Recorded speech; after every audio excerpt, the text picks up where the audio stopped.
Silas Crowder didn't even let her reach the edge of the platform. He looked at Mabel Thornton the way a man looks at something he ordered from a catalog and received wrong, with contempt, and not a trace of embarrassment about showing it. He stepped forward through the gathered crowd, all those Blackridge faces flushed pink from the cold, and he pointed at her, just pointed, like she was livestock that had wandered into the wrong pen. "That's not what I asked for," he said, loud enough for every soul on that platform to hear it. "I asked for a woman, not a—" He laughed, a short, ugly sound. "Not whatever that is." The crowd laughed with him, not all of them, but enough. Mabel stood at the top of the train steps with her battered trunk balanced against her leg, and the cold cutting straight through her wool coat, and she did not look away from him.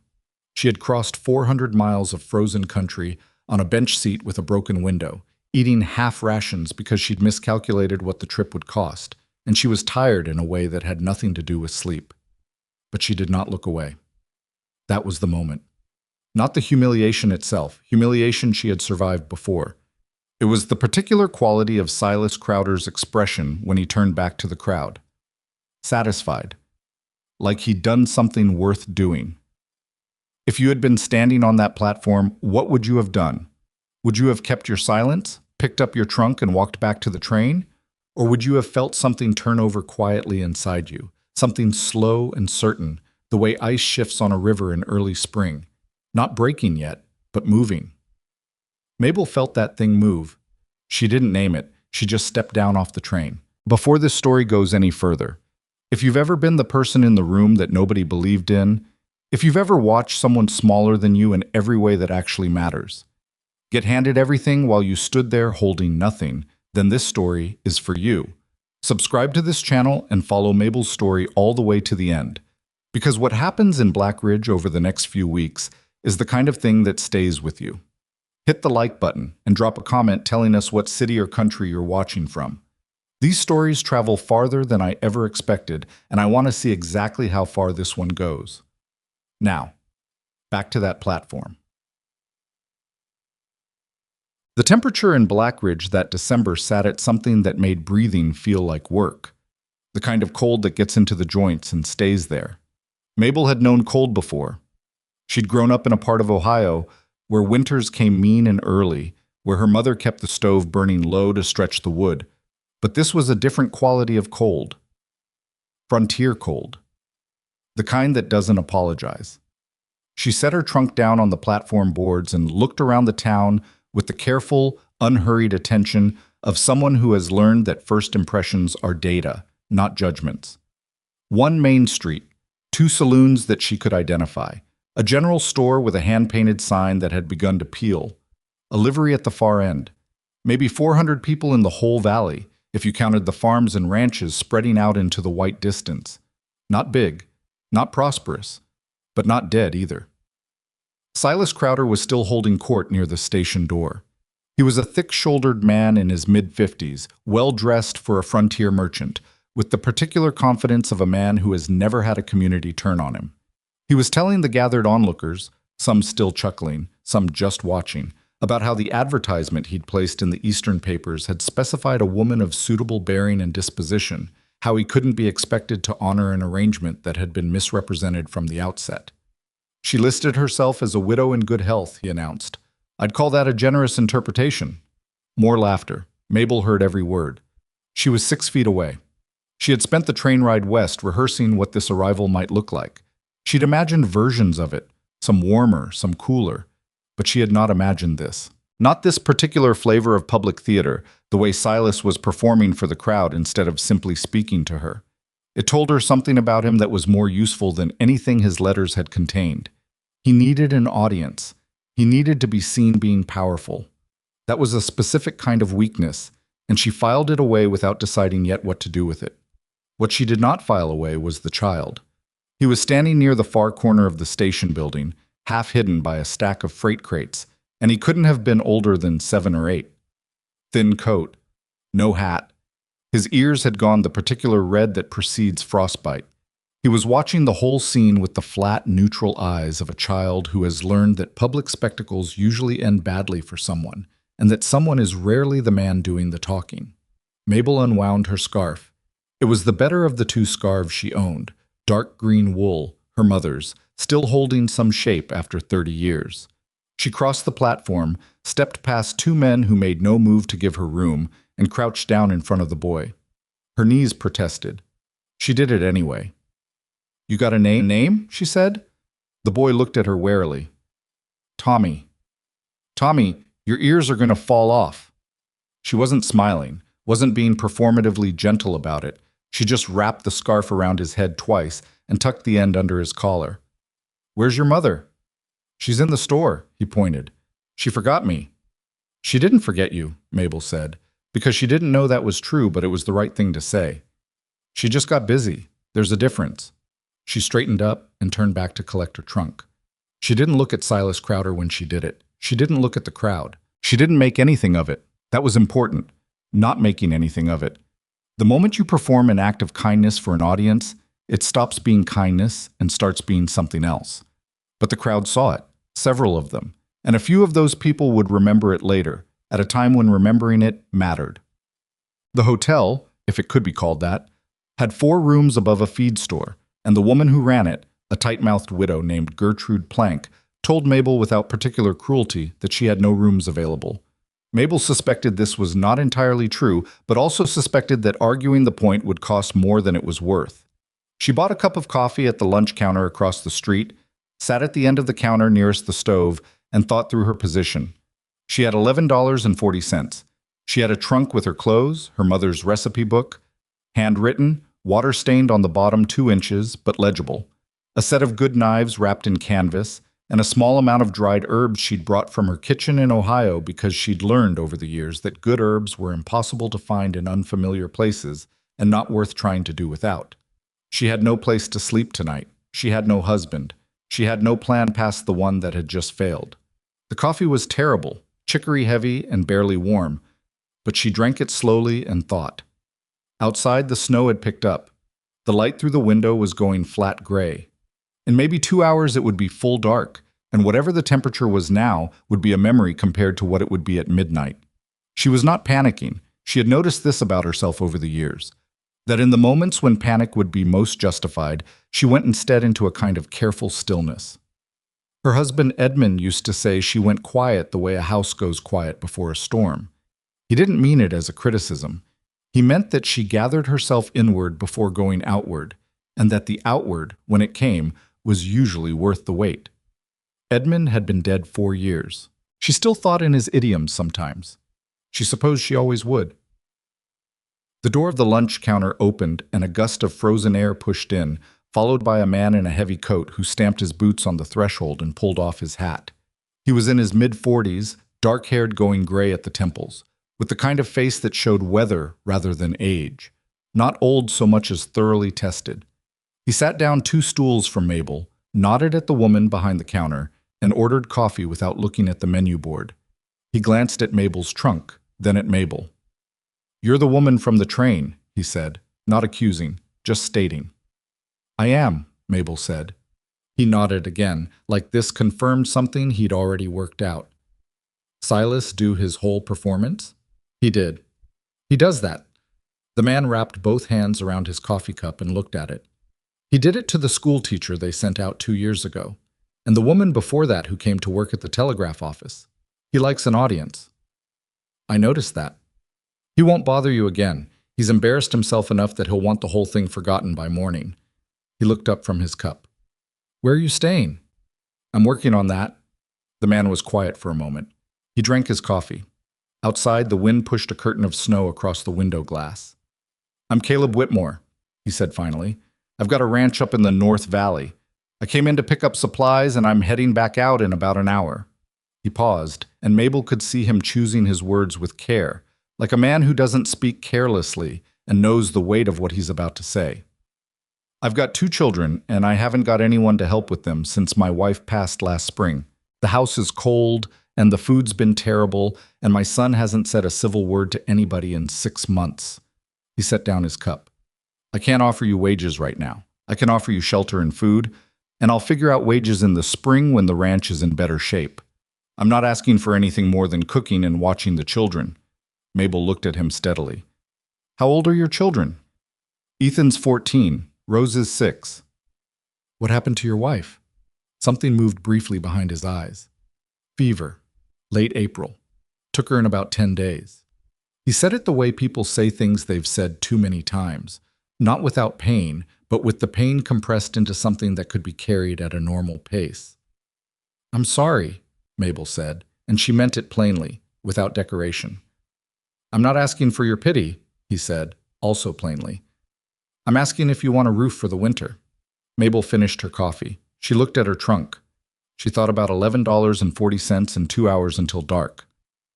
I'll need to be able to cook the way I cook, she said. I won't be told to do it differently. He blinked.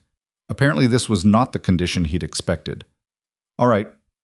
And I'll need your son to understand from the start that I'm not there to replace his mother. I'm there to help. That's a different thing, and it matters. Caleb was quiet for a moment. That's fair? Then yes, Mabel said. I want the roof. The ride out to the Whitmore Ranch took 40 minutes in the back of Caleb's supply wagon, which had a broken board on the left side that let the wind through at a specific angle designed to hit the back of a person's neck. Mabel discovered this within the first 5 minutes and spent the rest of the ride holding her coat collar up with one hand and watching the country open up around her. She had not seen country like this before.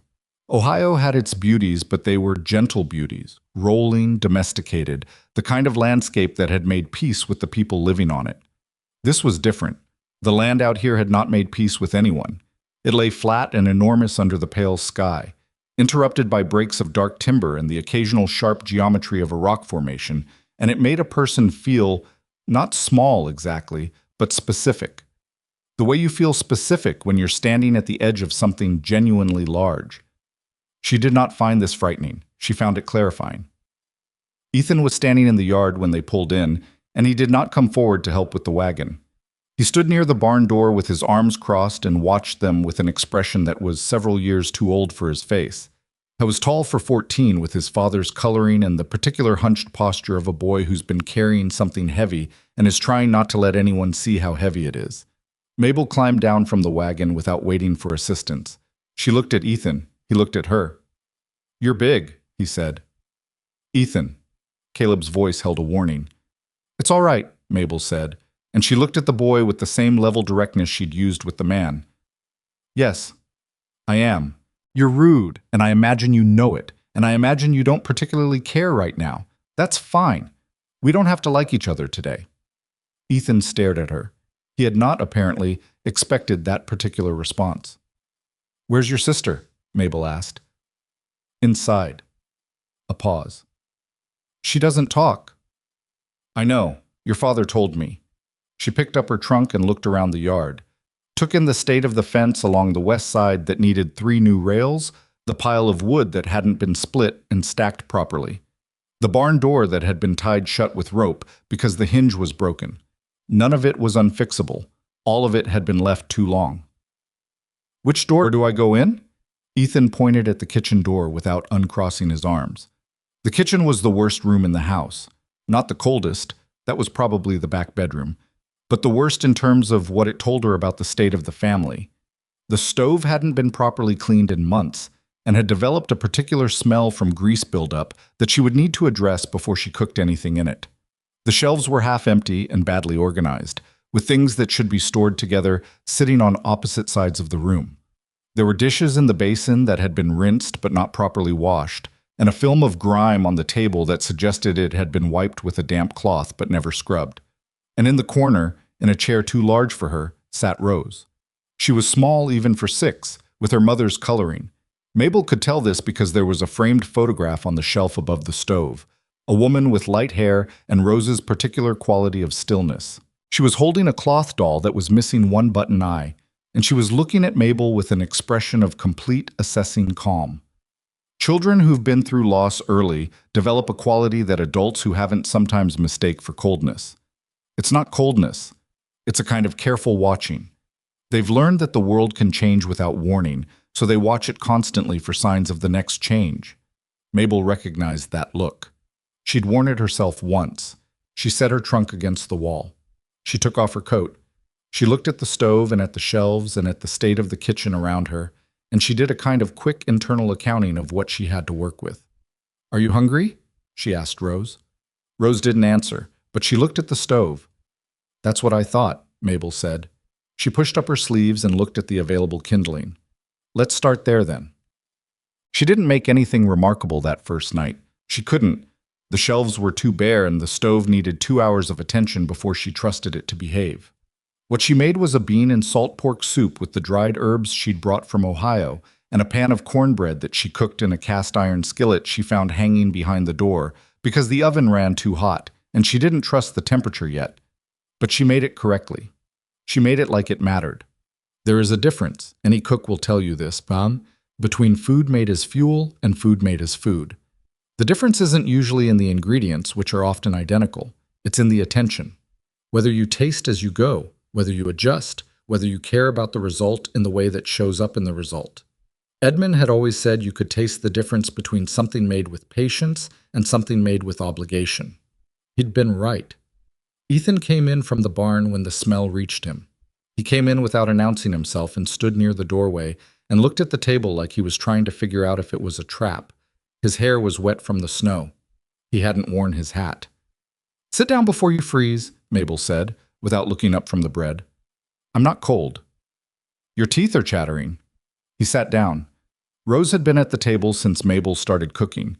She'd moved from her chair in the corner to the chair nearest the stove and had sat there the whole time, watching with the same careful attention, still holding the one-eyed doll.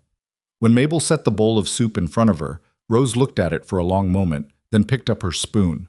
Caleb came in last, after seeing to the animals. He washed his hands at the basin and sat at the head of the table and looked at the food in front of him with an expression that was hard to read, something between gratitude and the particular grief of a man who remembers what the table used to look like. They ate in silence for a while. The wind had picked up outside, and the kitchen, warmed now by the properly running stove, felt almost comfortable. Not warm. The house wasn't designed to be genuinely warm in this kind of cold, and the walls needed better insulation than they had, but not brutally cold either. Rose put down her spoon. She looked at Mabel. She said nothing, but she pushed her bowl an inch closer to the center of the table, toward the pot, and looked at it again. Mabel understood. She ladled more. Ethan watched this happen and said nothing, but something in the rigid line of his shoulders shifted very slightly, the way stone shifts when it's been in the sun long enough. Not melting, not softening, just moving, a millimeter, barely noticeable. Mabel noticed. Caleb cleared his throat. "It's good," he said. He seemed to feel this was inadequate. "It's really good." "It's beans and salt pork," Mabel said. "Yeah." He looked at his bowl. "It doesn't taste like beans and salt pork." She didn't answer that. She ate her own soup and thought about what she'd seen on those shelves. What was there, what was nearly gone, what was missing entirely, and began, quietly, and without announcing it to anyone, to plan. Back in Black Ridge, Silas Crowder was not done. This was something Mabel didn't know yet. She would find out later, in pieces, the way you find out about a leak in a roof, by the damage it does before you locate the source. But that night, while she was washing the bowls in the Whitmore kitchen, and Rose had fallen asleep in her chair by the stove, Silas was in the back room of his store with two of the men who made it their business to be helpful to him, and he was working out a story. The story was simple. The story was that Mabel Thornton had seen an opportunity in a grieving man's household and had moved herself into it with a specific design. That she was there for the ranch, not for the family. That she had a history. And here Silas allowed himself to be vague about the specifics, because vagueness is more durable than detail, of inserting herself into situations that benefited her at other people's expense. He had no evidence for any of this. He didn't need evidence, he just needed it said enough times by enough people in the right places, and the town would do the rest. He was angry, in the particular way of a man who has been seen being small. He had made himself look foolish on that platform, and he knew it, even if no one in that crowd would ever say it to his face, and the only way to correct that particular kind of foolishness was to make the subject of it look worse. He worked on his story until it had the shape of something that could be repeated. Then he sent his men to repeat it. In the kitchen of the Whitmore Ranch, Mabel carried the sleeping Rose to her bed and tucked the wool blanket around her. The child didn't wake. She turned over once and curled her fingers around the blanket's edge, the way very small children do, anchoring themselves to warmth in their sleep. Mabel stood in the doorway for a moment. She thought about the platform, about Silas's face, about the crowd. She thought about $11.40 and a broken train window and the long ride through frozen country. She was not sorry she'd come. This surprised her a little. She'd expected to feel more sorry. But standing in the doorway of that child's room, listening to the wind work itself around the corners of the house, she found something in herself that was not sorry at all. She was just tired.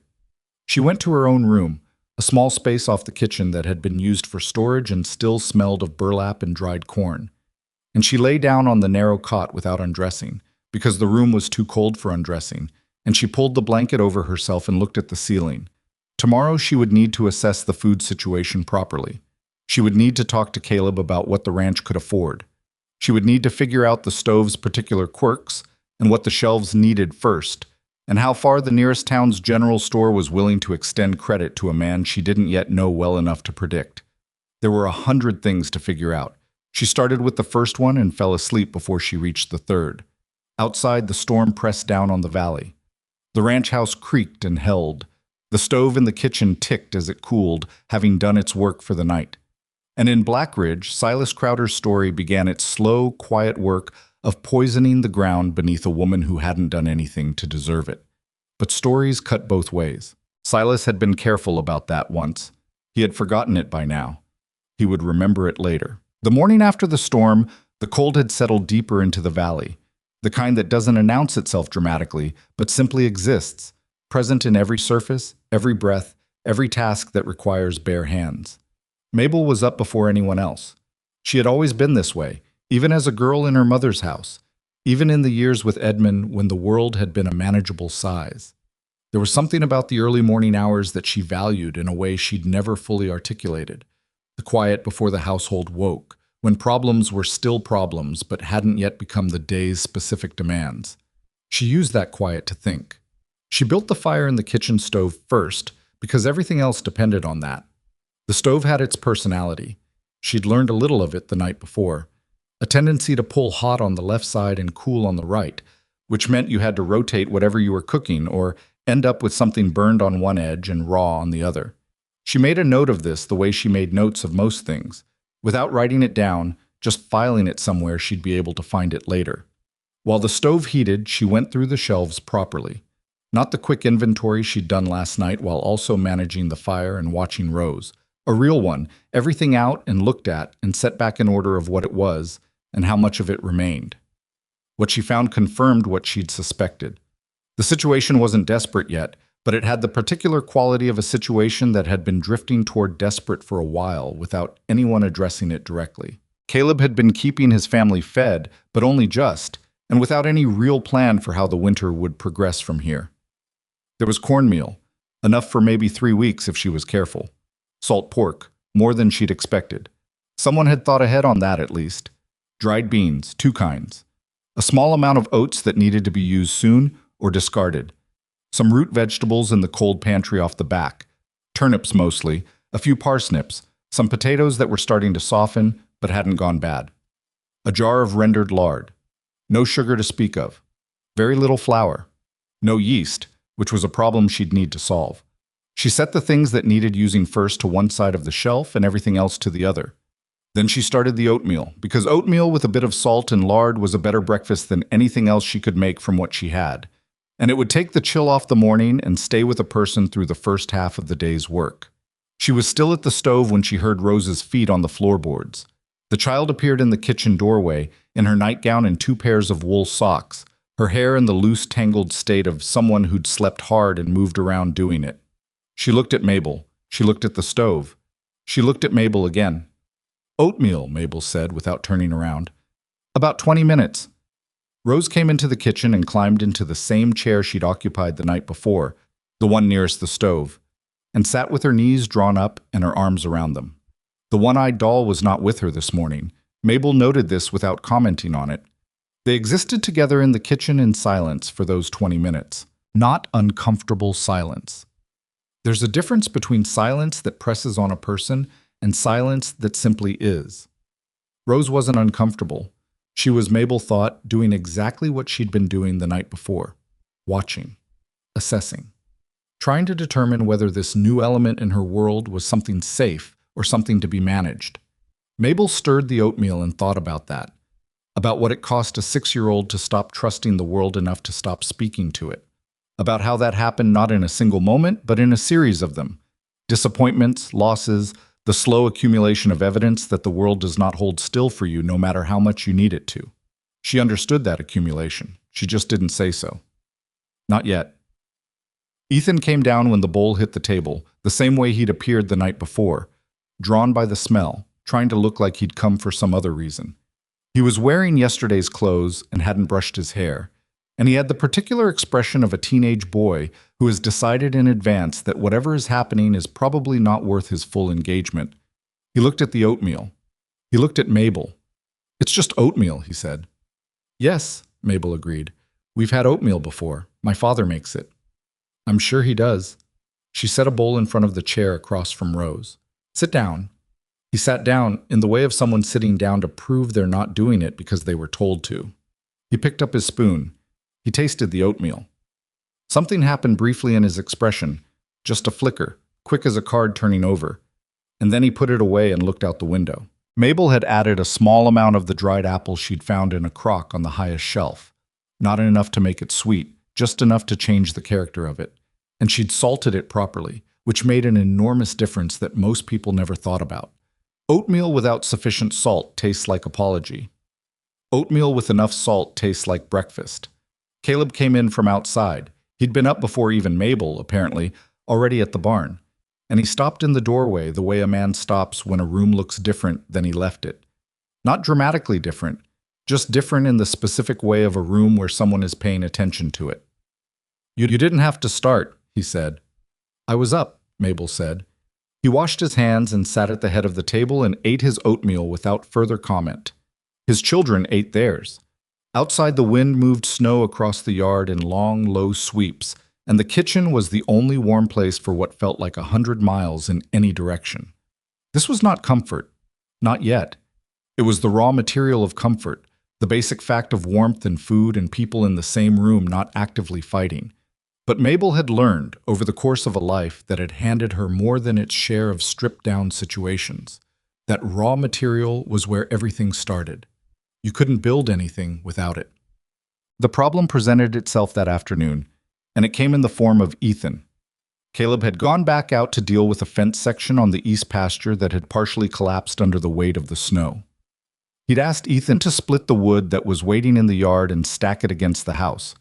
This was apparently not the first time this had been asked. The pile of unsplit wood told Mabel it was probably not the 5th or 6th time either. She was in the kitchen working on what she was going to do with the turnips when she heard the axe start and stop. Start and stop. A rhythm that had long pauses between the bursts, the kind of rhythm that suggests someone doing a thing badly on purpose, or doing it with the specific energy of a person who resents doing it. She went to the window and looked out. Ethan was standing in the yard with the axe in his hands, staring at a chunk of wood on the block. He split it, set up another, stared at it. His jaw was doing something complicated. She went back to her turnips and thought about whether to involve herself. She had told him they didn't have to like each other today. She had meant it.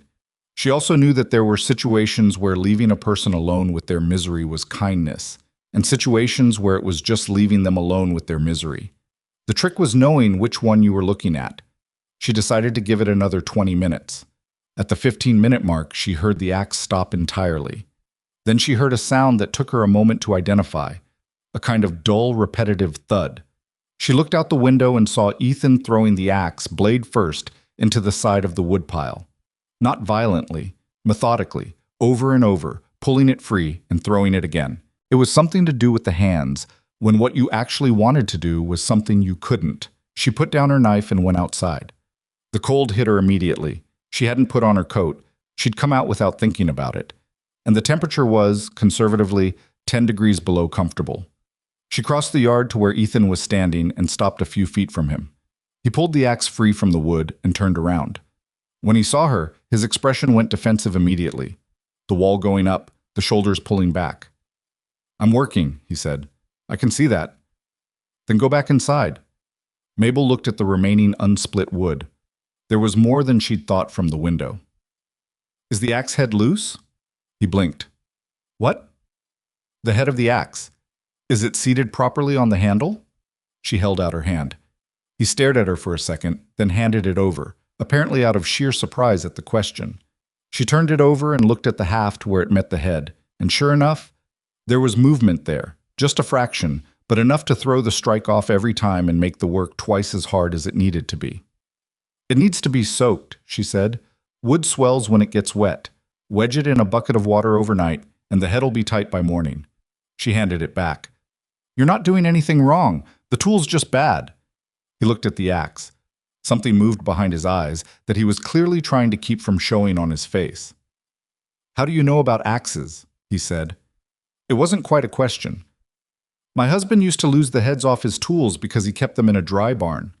She looked at the wood pile. I'll help you stack if you split. We'll get it done faster. I don't need help. I know you don't. She picked up a split piece from the ground and carried it to the stack against the house.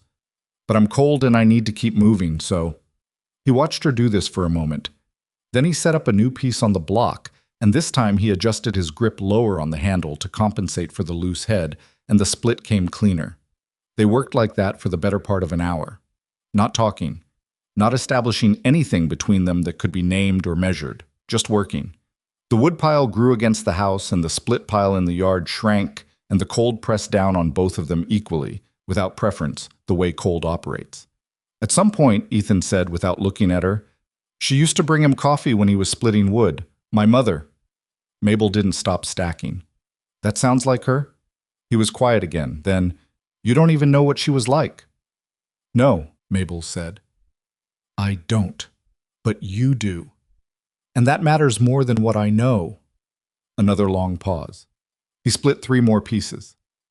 She wasn't like what people remember. People remember her like she was perfect. She wasn't. He stopped. She could see him deciding whether to say the next thing. She got angry. She yelled sometimes. She burned the cornbread once a week, I swear. His voice had changed, lost some of its practiced flatness, gone somewhere younger. But she was still... He didn't finish. He didn't need to. Mabel stacked 2 more pieces without rushing. Yeah, she said. I know. They went back to the wood. Silas Crowder's story had reached Widow Plank by Tuesday morning. Mabel didn't know this yet. She was at the Whitmore Ranch, making do with what the shelves offered and trying to calculate how long she could stretch. What remained before Caleb would need to make another supply run. But she would have recognized the pattern if she'd seen it. The story had a few variations by now, the way stories do when they've passed through several pairs of hands. In one version, Mabel had pursued the match with Caleb deliberately, knowing that Silas would reject her, and banking on Caleb's well-known decency to offer her an alternative. In another, there was a suggestion, nothing specific, just a suggestion, that Mabel had a history of moving through recently bereaved households. Nobody had any names attached to this claim. Nobody needed names. The suggestion was the thing. Widow Plank told it to the woman who ran the dry goods side of the general store. The dry goods woman told it to 2 customers before noon. By Thursday, it had reached the ranch families on the southern end of the valley, which was farther and faster than these things usually traveled, which meant someone was helping it along. Silas, from his back room, was helping it along. He told himself this was simply correcting a misimpression. He told himself the town deserved to know what kind of person had come among them. He was practiced enough at this, at the particular craft of making self-interest look like civic duty, that he could believe both things at once without the discomfort of noticing the contradiction. What he had not accounted for was that some of the people hearing the story had also been on the train platform, and some of those people remembered a large woman in a worn coat who had taken off her own scarf and wrapped it around a cold child without making anything of it. Memory is inconveniently specific sometimes. Silas had not accounted for specificity. The first crack in the Whitmore household appeared on Thursday, and it had nothing to do with Silas. It had to do with flour. Mabel had been managing the food situation with the careful attention of someone who knows that the margin is thin and getting thinner. She had extended the beans and salt pork further than they should have gone by adding the parsnips and turnips in the right proportions. and she'd figured out that the oats could be stretched by mixing them with a small amount of cornmeal without anyone noticing the difference. But she needed flour. She needed it for bread. And she needed bread because bread was the thing that made a meal feel like a meal rather than a holding action. The thing that made people feel fed rather than merely not hungry. She asked Caleb about it that Thursday morning while Ethan was at the barn. "The store in Millhaven extends credit," he said, without quite meeting her eyes. "But I've got a balance there from fall. I don't know if they'll add more." Mabel looked at him carefully. "How bad is the balance?" He was quiet. "Caleb," she kept her voice even, "I can't plan around what I don't know. Tell me what the situation is." He told her. It took him a few minutes, and he delivered it in the indirect, qualified way that men often deliver financial information they're ashamed of, but she was able to construct the actual picture from what he said. The ranch had been running on reduced income since his wife got sick. He'd been in the house with her and then with the children, and the work had slipped. He'd borrowed against next season's cattle sales to cover the fall expenses. The cattle themselves were in decent shape, that was something, but they wouldn't sell until April at the earliest, and between now and April he had very little coming in and a balance at the Millhaven store that made extending more credit an open question. "The ranch itself," Mabel said. "Is the land clear? No liens against it?" He looked at her sharply. "Why?" "Because if the land is clear, you have leverage. The store owner knows you'll still be here in April. He's not lending to a drifter. He's lending to a rancher with cattle." She folded her hands on the table. "A man with a lien on his land is a different conversation than a man with clear title. Which are you?" Caleb stared at her for a long moment. The sharpness in his expression shifted into something that was harder to read. Something that might have been surprise, or might have been the specific look of a person realizing that the individual in front of them is more than they initially classified them as. "Land's clear," he said. "My father homesteaded it. It's mine outright." "Then you can get the flour." She stood up and began rearranging the shelf. "And I'd like salt as well, and if he can do it on the same credit, yeast." He was still watching her. "You've dealt with this kind of thing before." "My husband and I had 3 bad years in a row when we were first married." She didn't turn around. "You learn to talk to creditors like they're people who want to be paid eventually, not enemies who want to take what you have. Most of them do want to be paid eventually. That makes them useful." Caleb left for Millhaven the next morning. He came back in the early afternoon with flour, salt, yeast, and because the store owner had apparently been in a decent mood, or because Caleb had represented himself better than he'd expected to, a small paper cone of sugar.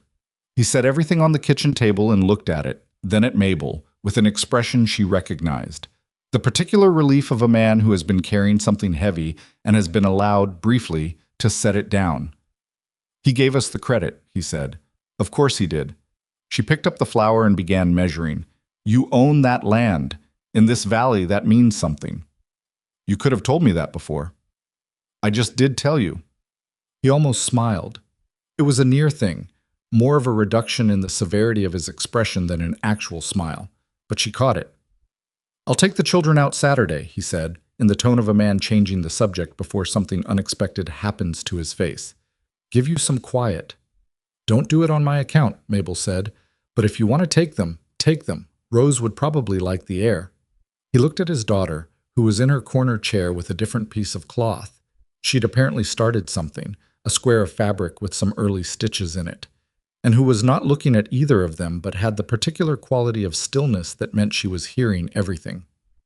"She hasn't left the yard since October," Caleb said quietly. "Not once."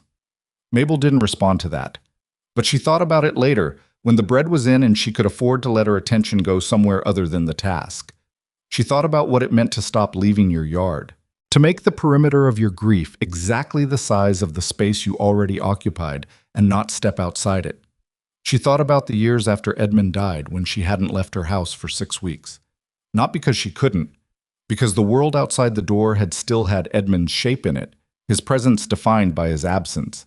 And she hadn't been ready to walk through it yet. Rose was still in those 6 weeks, just in a different form.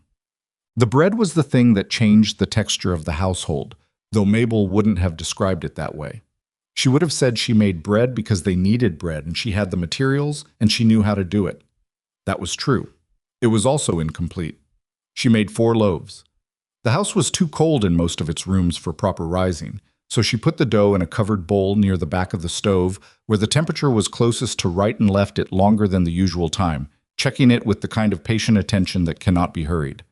This was something her mother had taught her, that bread rises on its own schedule, and the baker's only job is to make the conditions right and then wait. You could not rush it. You could ruin it by rushing it. When the loaves came out, they were not perfect. The second one had a slight crack along the top from an uneven surface on the pan, and the crust on the third was a shade darker than she would have preferred. But they were bread, real bread, yeast bread, with a proper crumb, and a smell that moved through the entire house within minutes of coming out of the oven. Ethan appeared in the kitchen doorway, so quickly after the smell reached the rest of the house that he must have been closer than he was supposed to be. He looked at the loaves on the counter with an expression he didn't fully manage to hide in time. "That's sourdough," he said. "Yeast bread, different thing. My mother used to make—" He stopped. Started again. "Never mind." "What did she make?" Mabel asked, not looking at him. A long pause. "A sweet bread. She made it for Christmas. She put dried fruit in it." He was quiet. "I don't know what it was called. She just called it her bread." Mabel was quiet for a moment. "Do you remember what was in it?" "I was 12 the last time she made it." "What do you remember?" He thought about it, leaning against the doorframe. The posture was still closed, arms crossed, weight back, but the face had opened a degree. "Orange peel. I remember orange peel because I didn't like it, and I used to pick it out." He paused. "Eggs. She used a lot of eggs." Another pause. "Honey. I remember the smell of the honey going in." Mabel nodded. "That's enough to work with. Not this winter. We don't have the fruit or the honey, but when the supplies improve." She turned and looked at him directly. "If you want it, I'll make it." He looked back at her. His jaw did the thing it did when he was trying to decide how to react to something he hadn't expected. "You don't even know what you're making," he said, but the defensiveness in it had softened considerably. "I know the ingredients you remember. That's a start. The rest is figuring it out." She turned back to the bread. "Ask Rose if she remembers anything else about it. She might. Children notice things at the table." He was quiet for a long moment. Then, without answering, he pushed off the doorframe and went down the short hallway to where Rose was. Mabel couldn't hear what he said. He said it quietly, but she heard, a moment later, the sound of Rose's footsteps following him back toward the kitchen. The two of them settled at the table. Ethan looked at his sister. Rose looked at her cloth square and then at the bread and then at the wall, in the way she had of seeming to look at nothing in particular while taking in everything. Mabel cut the first loaf and set a plate between them. Rose reached out and took a piece. She held it in both hands for a moment, smelled it. Then she ate it slowly, with the specific deliberateness of someone experiencing something rather than just consuming it. Ethan ate 2 pieces before he thought to slow down. Outside, the afternoon was going blue-gray toward evening, the winter light draining out of the sky in the particular way of shortening days. Caleb came in from the east pasture with snow on his hat and cold in his coat and stopped in the kitchen doorway and looked at his children at the table and the loaves on the counter and Mabel at the stove, and he didn't say anything for a long moment. Then he said, "I could smell it from the yard." "Wash your hands," Mabel said. "It's better warm." He washed his hands. He sat at the table.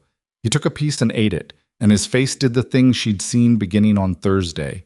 That slow, involuntary softening of a man who's been holding himself rigid for too long and has forgotten that rigidity is something you do, not something you are. "How do you do that?" he said. Not a question exactly. "Do what?" "Make it taste like—" He stopped. He looked at the bread in his hand. "Like something that matters." Mabel thought about how to answer that. She thought about her mother's kitchen in Ohio and the particular smell of yeast activating in warm water and the way her mother would stand at the stove with her eyes half closed, tasting something and adjusting, tasting again. She thought about Edmund coming home on winter evenings and the way the kitchen smell used to reach him before he reached the door, and how he used to say it felt like being caught by something before you even walked in. "You put the time in," she said finally. "That's all. Most people don't want to put the time in." This was true. It was also not the whole answer. The whole answer was harder to say and probably not appropriate to say in front of Ethan and Rose, so she left it as it was. The trouble came on Saturday, the way trouble often arrives, in the middle of something else. Caleb had taken the children to Millhaven, as he'd said, not just for the air, she suspected, but to show his face at the store and normalize the credit arrangement, which was smart of him. Mabel was alone in the house for the first time since her arrival, and she had used the first 2 hours of that solitude productively, going through every corner of the kitchen and cold pantry with the kind of thorough attention that's easier without people underfoot. She was in the back bedroom, not her own room, the other one, the one that had been Caleb and his wife's room, looking for a canning jar she'd heard rolling around when she opened the closet, and not finding the jar, but finding instead a box of letters, which she immediately closed the closet on and did not pursue further, because some things are not her business, and she knows which ones. She heard the horses come into the yard and thought it was Caleb back early and went back to the kitchen. It was not Caleb. It was 2 men she didn't know, and a woman she did, Widow Plank, from the hotel above the feed store. They had ridden out in the cold for a specific purpose, which became clear when Widow Plank got down from her horse and came to the kitchen door and knocked in the formal, specific way of someone not expecting a warm welcome and not particularly requiring one. Mabel opened the door. Widow Plank was a lean woman in her late 50s who had the look of someone that life had sanded down to the essential. Not unkind exactly, but not inclined toward unnecessary softness. She looked at Mabel standing in the kitchen doorway with an assessing expression that reminded Mabel uncomfortably of the platform in Blackridge. "Mrs. Thornton," she said, "Mrs. Plank." Mabel did not step back to invite her in. Not yet. "I've come as a courtesy," Widow Plank said. "There are things being said in town that you should probably know about." "I've expected something of the kind," Mabel said. This appeared to give the older woman slight pause. "Then you know what Silas Crowder is." "I know that a man who is publicly embarrassed is doing what embarrassed men do," Mabel said. "I know it started within a day of my arriving, because it always does. And I know that people in a small town will believe what they're told until they're told something different." She looked at Widow Plank steadily. "What is it you want, Mrs. Plank? Did Silas send you?" "No one sent me." "Then why are you here?" A pause. Widow Plank looked at the kitchen behind Mabel, took in the bread on the counter, the organized shelves, the clean table. Something moved briefly across her expression. "Curiosity," she said after a moment. "And I owe you something of an apology. About the room." Mabel was quiet for a moment, then she stepped back. "Come in," she said. "The bread's still warm." The 2 men waited in the yard with the horses. Widow Plank sat at the Whitmore kitchen table and ate a piece of bread with the particular attention of someone who knows the difference between bread made carefully and bread made functionally. She ate it without hurrying. She asked no questions for a while. Then she said, "He's telling people you targeted Caleb Whitmore specifically, that you knew about his situation before you arrived." "I didn't know Caleb Whitmore existed before I stepped off that train," Mabel said. "I believe you." Widow Plank said it with the directness of a woman who has said things she believed and things she didn't and knows the difference between them. "The trouble is that Silas he has a way of making a story stick. He's been doing it in this valley for 20 years. He did it to the man who tried to open a second dry goods store in town 10 years ago. He did it to a woman who disputed his land claim out on the Northern Fork." She looked at the bread in her hand. "The woman ended up leaving. The store never opened." "I'm not leaving," Mabel said. "I didn't say you should." Widow Plank finished the bread. "I said you should know what you're dealing with." "What am I dealing with, specifically?"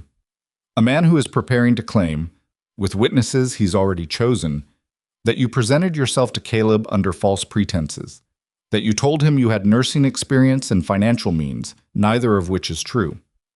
Mabel set down her own bread. "He can't verify what I told Caleb or didn't tell him. He doesn't need to verify it. He just needs Caleb to have no one in town who'll stand up for him when credit time comes around. Silas has relationships with most of the merchants in Millhaven as well as here." Widow Plank met her eyes. "He can make it very difficult for this ranch to function, and he knows it." This was useful information, the kind that landed with weight. Mabel felt it land and set it aside temporarily and thought about what it actually meant in terms of what needed to happen, in what order, with what she currently had available to her. "He would do all this," she said slowly, "because I stepped off a train and embarrassed him in front of a crowd he'd assembled to watch him be magnanimous." "That's about the size of it," Widow Plank said. The kitchen was quiet for a moment. Outside, one of the horses in the yard moved and the other made a brief sound in response. "He's made mistakes," Mabel said. "Men like that always make mistakes because they assume the person they're working against has nothing. No relationships, no history, no claim on anyone's memory." She looked at her hands on the table. "He doesn't know what I have." "What do you have?" Mabel was quiet for a moment. "I don't know yet," she said honestly, "but I'll find out." Widow Plank looked at her for a long time. Then she did something Mabel hadn't expected. She smiled. It was a small, thin, dry smile, the kind that comes from finding something genuinely surprising in a world that has stopped surprising you much. "You're not what he said you were," she said. "No," Mabel agreed. "I'm not." The older woman stood and put on her coat. "I'll tell you something, Mrs. Thornton. I've watched Silas Crowder operate in this valley for 2 decades. He wins because people let him run the narrative. They don't push back because they don't think they have enough standing." She buttoned her coat with the efficient movements of a woman who has dressed herself in cold weather for many years. "You have more standing than you think. You've been here 1 week, and you've already done something he can't do." Mabel waited. "You fed those children," Widow Plank said simply. "And in this valley, people know what that house has looked like since April. They know Caleb Whitmore has been barely holding on." She pulled on her gloves. "There are people watching, Mrs. Thornton. Not all of them are on Silas Crowder's side. Not by a long way." She left. The kitchen was quiet again. The afternoon light was going the way it did in winter, fast and without ceremony, taking the warmth of the day with it. Mabel stood at the window and watched Widow Plank ride back toward Blackridge with her 2 silent escorts, and she thought about standing, about what it meant and where it came from, and how you built it when you arrived somewhere with nothing but a worn coat and a battered trunk and a head full of things you knew how to do. She was still thinking when she heard Caleb's wagon in the yard. She heard Rose's voice first. Not words, just a sound, something between a laugh and an exclamation. And then Ethan's voice answering it, low and a little surprised. She went to the kitchen door and opened it. Rose was standing in the wagon bed, pointing at something in the western sky, a hawk, riding the last of the afternoon thermals. And she had spoken to it, apparently. Not a word, but a sound. Deliberate, directed. Caleb was looking at his daughter with an expression Mabel recognized because she'd seen it on faces before. The particular stunned quality of a man who has been braced for nothing and received something, and doesn't yet trust himself to move in case it goes away. He looked at Mabel. She gave him the smallest possible nod. He helped Rose down from the wagon very carefully, like something had shifted in the weight of the world, and he didn't want to disturb it. Mabel went back inside and put the soup on. Outside in the cooling yard, she could hear the 2 of them. Ethan asking Rose what she'd seen, Rose making the sound again, slightly differently this time, slightly more shaped, working towards something. The Whitmore Ranch was a long way from all right. Silas Crowder was a real problem. The money situation was genuinely precarious and would get worse before it got better. But something had shifted, not dramatically. Not in the clean, conclusive way of stories that tie up at the end of chapters. More like the way the first thaw works. From the inside out, invisible at first, just a slight yielding in what had seemed completely frozen.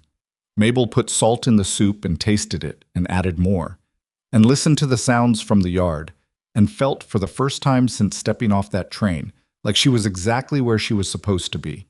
She wasn't done with Silas Crowder, not even close, and he wasn't done with her.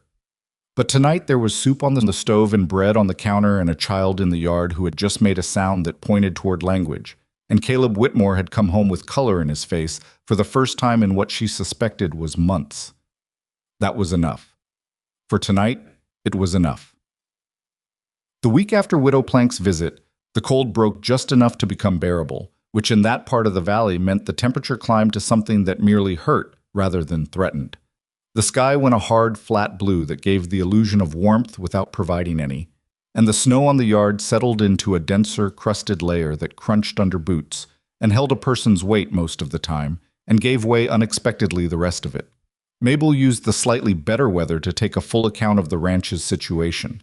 Not just the kitchen and the food stores, which she already knew well enough, but the whole of it. She walked the perimeter of the near pasture with Caleb on a Tuesday morning when the wind had died down, and he showed her what the ranch actually was beneath its current state of disrepair. 160 acres of homestead land, well watered by a creek that ran reliable year-round even in dry summers, with a southern exposure on the main pasture that made it better grazing than it looked in winter. The cattle were 32 head, fewer than there should have been at this point in the ranch's life, but healthy. The barn was sounder than the house. The fencing was the real problem. Sections of it had been neglected for 2 seasons, and some of it was failing in ways that would become urgent when the cattle needed to move in spring. "You know cattle," Mabel said. It wasn't a question. "I know cattle," Caleb agreed. "It's everything else that's gotten away from me." She didn't respond to that with anything other than a nod, because it didn't need a response. A man telling you the plain shape of his own failure is not asking for your interpretation of it. He's just putting it somewhere outside himself for a moment, where he can look at it more squarely than he can from the inside. They walked back toward the house in silence, the crust of the snow breaking under their boots in the irregular rhythm of 2 people walking at slightly different paces. Somewhere in the timberline to the north, a woodpecker was working at something with the mechanical persistence that birds have, not thinking about it, just doing it, because that's what it does. "The fence on the east pasture," Mabel said. "Can Ethan do it if you tell him exactly what needs doing?" "He can do most of it. He's strong enough. He just—" Caleb stopped, chose his words. "He does things halfway, and then he stops. And when you push him, he pushes back and nothing gets done at all." "What does he do when you don't push?" Caleb looked at her. "I don't know. I've been pushing." "Stop pushing for 1 week," Mabel said. "Tell him what needs doing and why. Tell him the fence fails in spring and the cattle get out, and then you've got a disaster on top of everything else. Give him the real reason, not the instruction." She looked at the barn. "He's 14, not 4. He understands consequences. He just needs to feel like he's choosing to deal with them, not being forced." Caleb was quiet for a while, walking. "You got all that from splitting wood with him once?" "I got it from watching him for 2 weeks," she said. "The wood was just when it was obvious." He didn't say anything else about it, but 3 days later she heard him in the yard with Ethan, talking, not directing, actually talking, and she heard Ethan's voice respond in a register she hadn't heard from him before. Less armored. Not open, not yet, but less completely closed than it had been. She didn't go to the window. She stayed at the stove and listened to the shape of the conversation without the words, the way you listen to music in another room. The trouble from Black Ridge arrived on a Friday, and it came in the form of a man named Decker. She didn't know his first name until later. He was one of the 2 men who'd accompanied Widow Plank on her visit, the broader one, with a flat face and the specific quality of stillness that suggested he'd spent time waiting in situations where moving got you hurt. He arrived alone this time, on a horse that wasn't his. She could tell by the way he sat it. And he came to the kitchen door and knocked with the back of his knuckles, which was how people knocked when they wanted to seem casual about something they weren't casual about. Caleb was in the barn.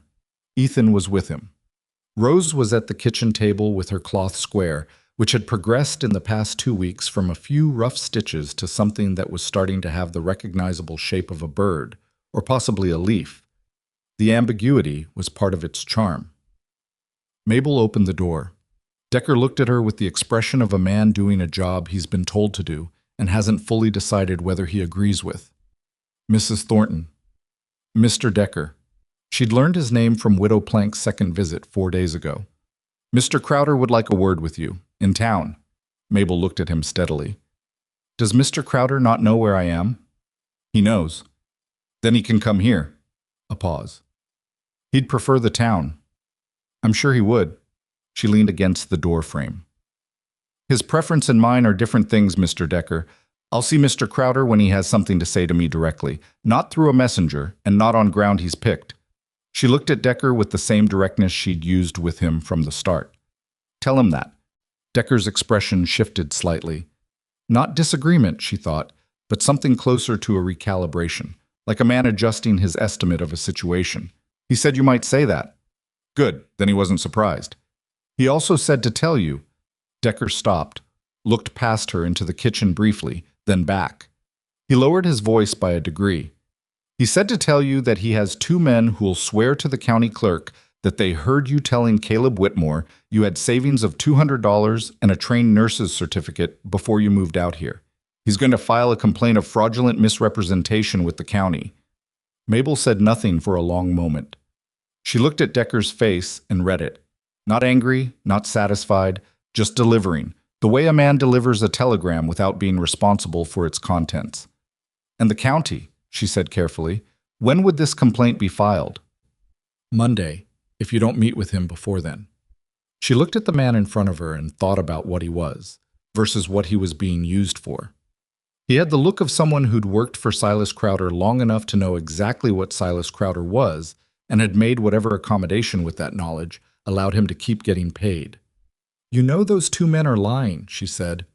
He didn't answer, which was its own answer. All right, she said, tell Mr. Crowder I'll be in town on Sunday. He can meet me at the lunch counter at noon. Decker nodded. He turned to go. Then he stopped with his back to her and said something she didn't expect. The bread, he said. Mrs. Plank brought some back last time she came out. A pause. It was good bread. Then he mounted his borrowed horse and rode back toward Blackridge. Mabel stood in the doorway until he was gone from sight. Then she went back into the kitchen and sat down at the table across from Rose, who was looking at her with those careful eyes. It's all right, Mabel said. Rose looked at her cloth square. She pulled the needle through once, carefully, and then looked up again with an expression that said, plainly, that she did not believe this was all right, but was willing to wait and see. Fair enough, Mabel said. She told Caleb that evening. She had thought about not telling him until she knew more about what Silas could actually do legally with this kind of claim. But she had decided against that almost immediately, because withholding it would have felt like managing him, and she was not going to manage this man. He deserved to know the condition of his own situation. He took it worse than she'd expected. Not at her. He was clear about that from the beginning, when he pushed back from the table and stood up and went to the window and stood there with his back to the room. He was angry at Silas, which was the appropriate direction for the anger, but the anger itself was bigger than just this particular maneuver. It had the quality of something that had been building for a while and had found an outlet. He did the same kind of thing to Martin Heller, he said, still facing the window. Ran a campaign of whispers and favors and legal threats until Martin just packed up and left rather than fight it. His voice had gone tight in the way voices go when a man is keeping something compressed. Martin had been on his land for 9 years. His father built the house. I know, Mabel said. Widow Plank told me. Then you know what Silas does. He waits until people are already down. He picks the moment when fighting back costs the most. He turned around, and his face had settled into a particular kind of anger that had left ordinary heat behind and become something colder and more specific. What does he think he can actually do with a county complaint? You came here on an honest arrangement. The arrangement was loose enough to create room for interpretation, Mabel said. That's the problem. There was nothing written down. We agreed verbally on something you offered and I accepted, in a lunch counter, in front of nobody. She kept her voice even. Not calm, exactly. She felt the situation clearly enough that calm would have been false, but controlled. In front of a county clerk with 2 witnesses swearing I misrepresented myself, that's a harder thing to defend than it sounds. Caleb stared at her. Then what do we do? She had been thinking about this since Decker left. We find out what he actually can and can't do legally. The county clerk in Mill Haven. Do you know him? Partially. We've dealt with him when I filed the grazing paperwork. Is he Silas's man? Caleb thought about it. I don't think so. He's careful. He does what the law says. Then we go to Mill Haven before I meet Silas on Sunday. We find out what a fraudulent misrepresentation claim requires to stick. My guess is it requires documentation and an actual damaged party, which means Silas would have to be the plaintiff and explain why he was damaged by a woman he publicly rejected on a train platform. She looked at the table. That's a hard argument to make without looking like exactly what he is. Caleb was quiet, working through this. You've done this before, he said. Not for the first time. I've been in difficult situations before, Mabel said. That's different. It doesn't look different. She looked up at him. He was watching her with that expression she'd noticed more frequently over the past 2 weeks, the one that saw her rather than the idea of her. She had mixed feelings about being seen that clearly by someone she was still learning the dimensions of. It was useful, and it was also exposing, and she wasn't fully decided yet about what to do with the second part. "When can we get to Millhaven?" she asked. "Tomorrow morning." "Then we go tomorrow morning." He nodded. He sat back down at the table. He was quiet for a moment, then said, "I should have asked more questions before I put you in this position." "What position?" "Bringing you out here without making anything official. If I'd written something down—" "You offered a stranger shelter in a snowstorm," Mabel said. "The paperwork came second because the cold came first. That's not a failing." She picked up the dishes from the table. "We'll fix the paperwork part now. That's what Millhaven is for." The trip to Millhaven took 2 hours by wagon and was conducted mostly in silence, but the quality of the silence had changed from the first weeks. It was less careful now. Less the silence of people who don't know each other's edges and are trying not to find them unexpectedly. More the silence of two people thinking about the same problem from different angles, comfortable enough with each other to not fill the space with noise. Rose had asked, through one of her non-word sounds and a pointed look at the wagon, to come along. Caleb had said yes without deliberating about it. She sat between them on the bench, wrapped in her coat and a blanket Mabel had insisted on, and watched the country move past with the steady, cataloging attention that had become her characteristic way of experiencing the world. Every quarter mile or so, she made a small sound. Not language exactly, but not far from it. Sounds that pointed at things. Mabel noticed that Caleb had started responding to them. Not interpreting. He wasn't putting words in her mouth. Just acknowledging. She pointed at something. He looked at it. He said something brief about what it was. A fallen tree. A hawk sitting on a fence post. The particular color the sky went in the morning before the sun fully cleared the eastern ridge. Simple, factual responses to what she showed him. She was building a bridge out of those sounds, plank by plank, and he was standing on the other end of it, telling her it held his weight. The county clerk's office was at the end of Millhaven's Main Street, in a building that shared its roof with the post office, and a small room that served as the town's only law library. The clerk was a thin man named Aldous Pierce, who appeared to be in his 60s and moved with the precise, unhurried economy of a man who has done meticulous work in a small space for a very long time. He listened to what Caleb described, without Silas's name initially, just the situation. And then he pulled a large book from behind his desk and set it open on the counter with the gentle authority of a man for whom the book is the actual arbiter. He read. He looked at them over the top of it. "A fraudulent misrepresentation complaint," he said, "requires, at minimum, a demonstrable material loss on the part of the complainant, not a theoretical loss, an actual one." He looked at Caleb.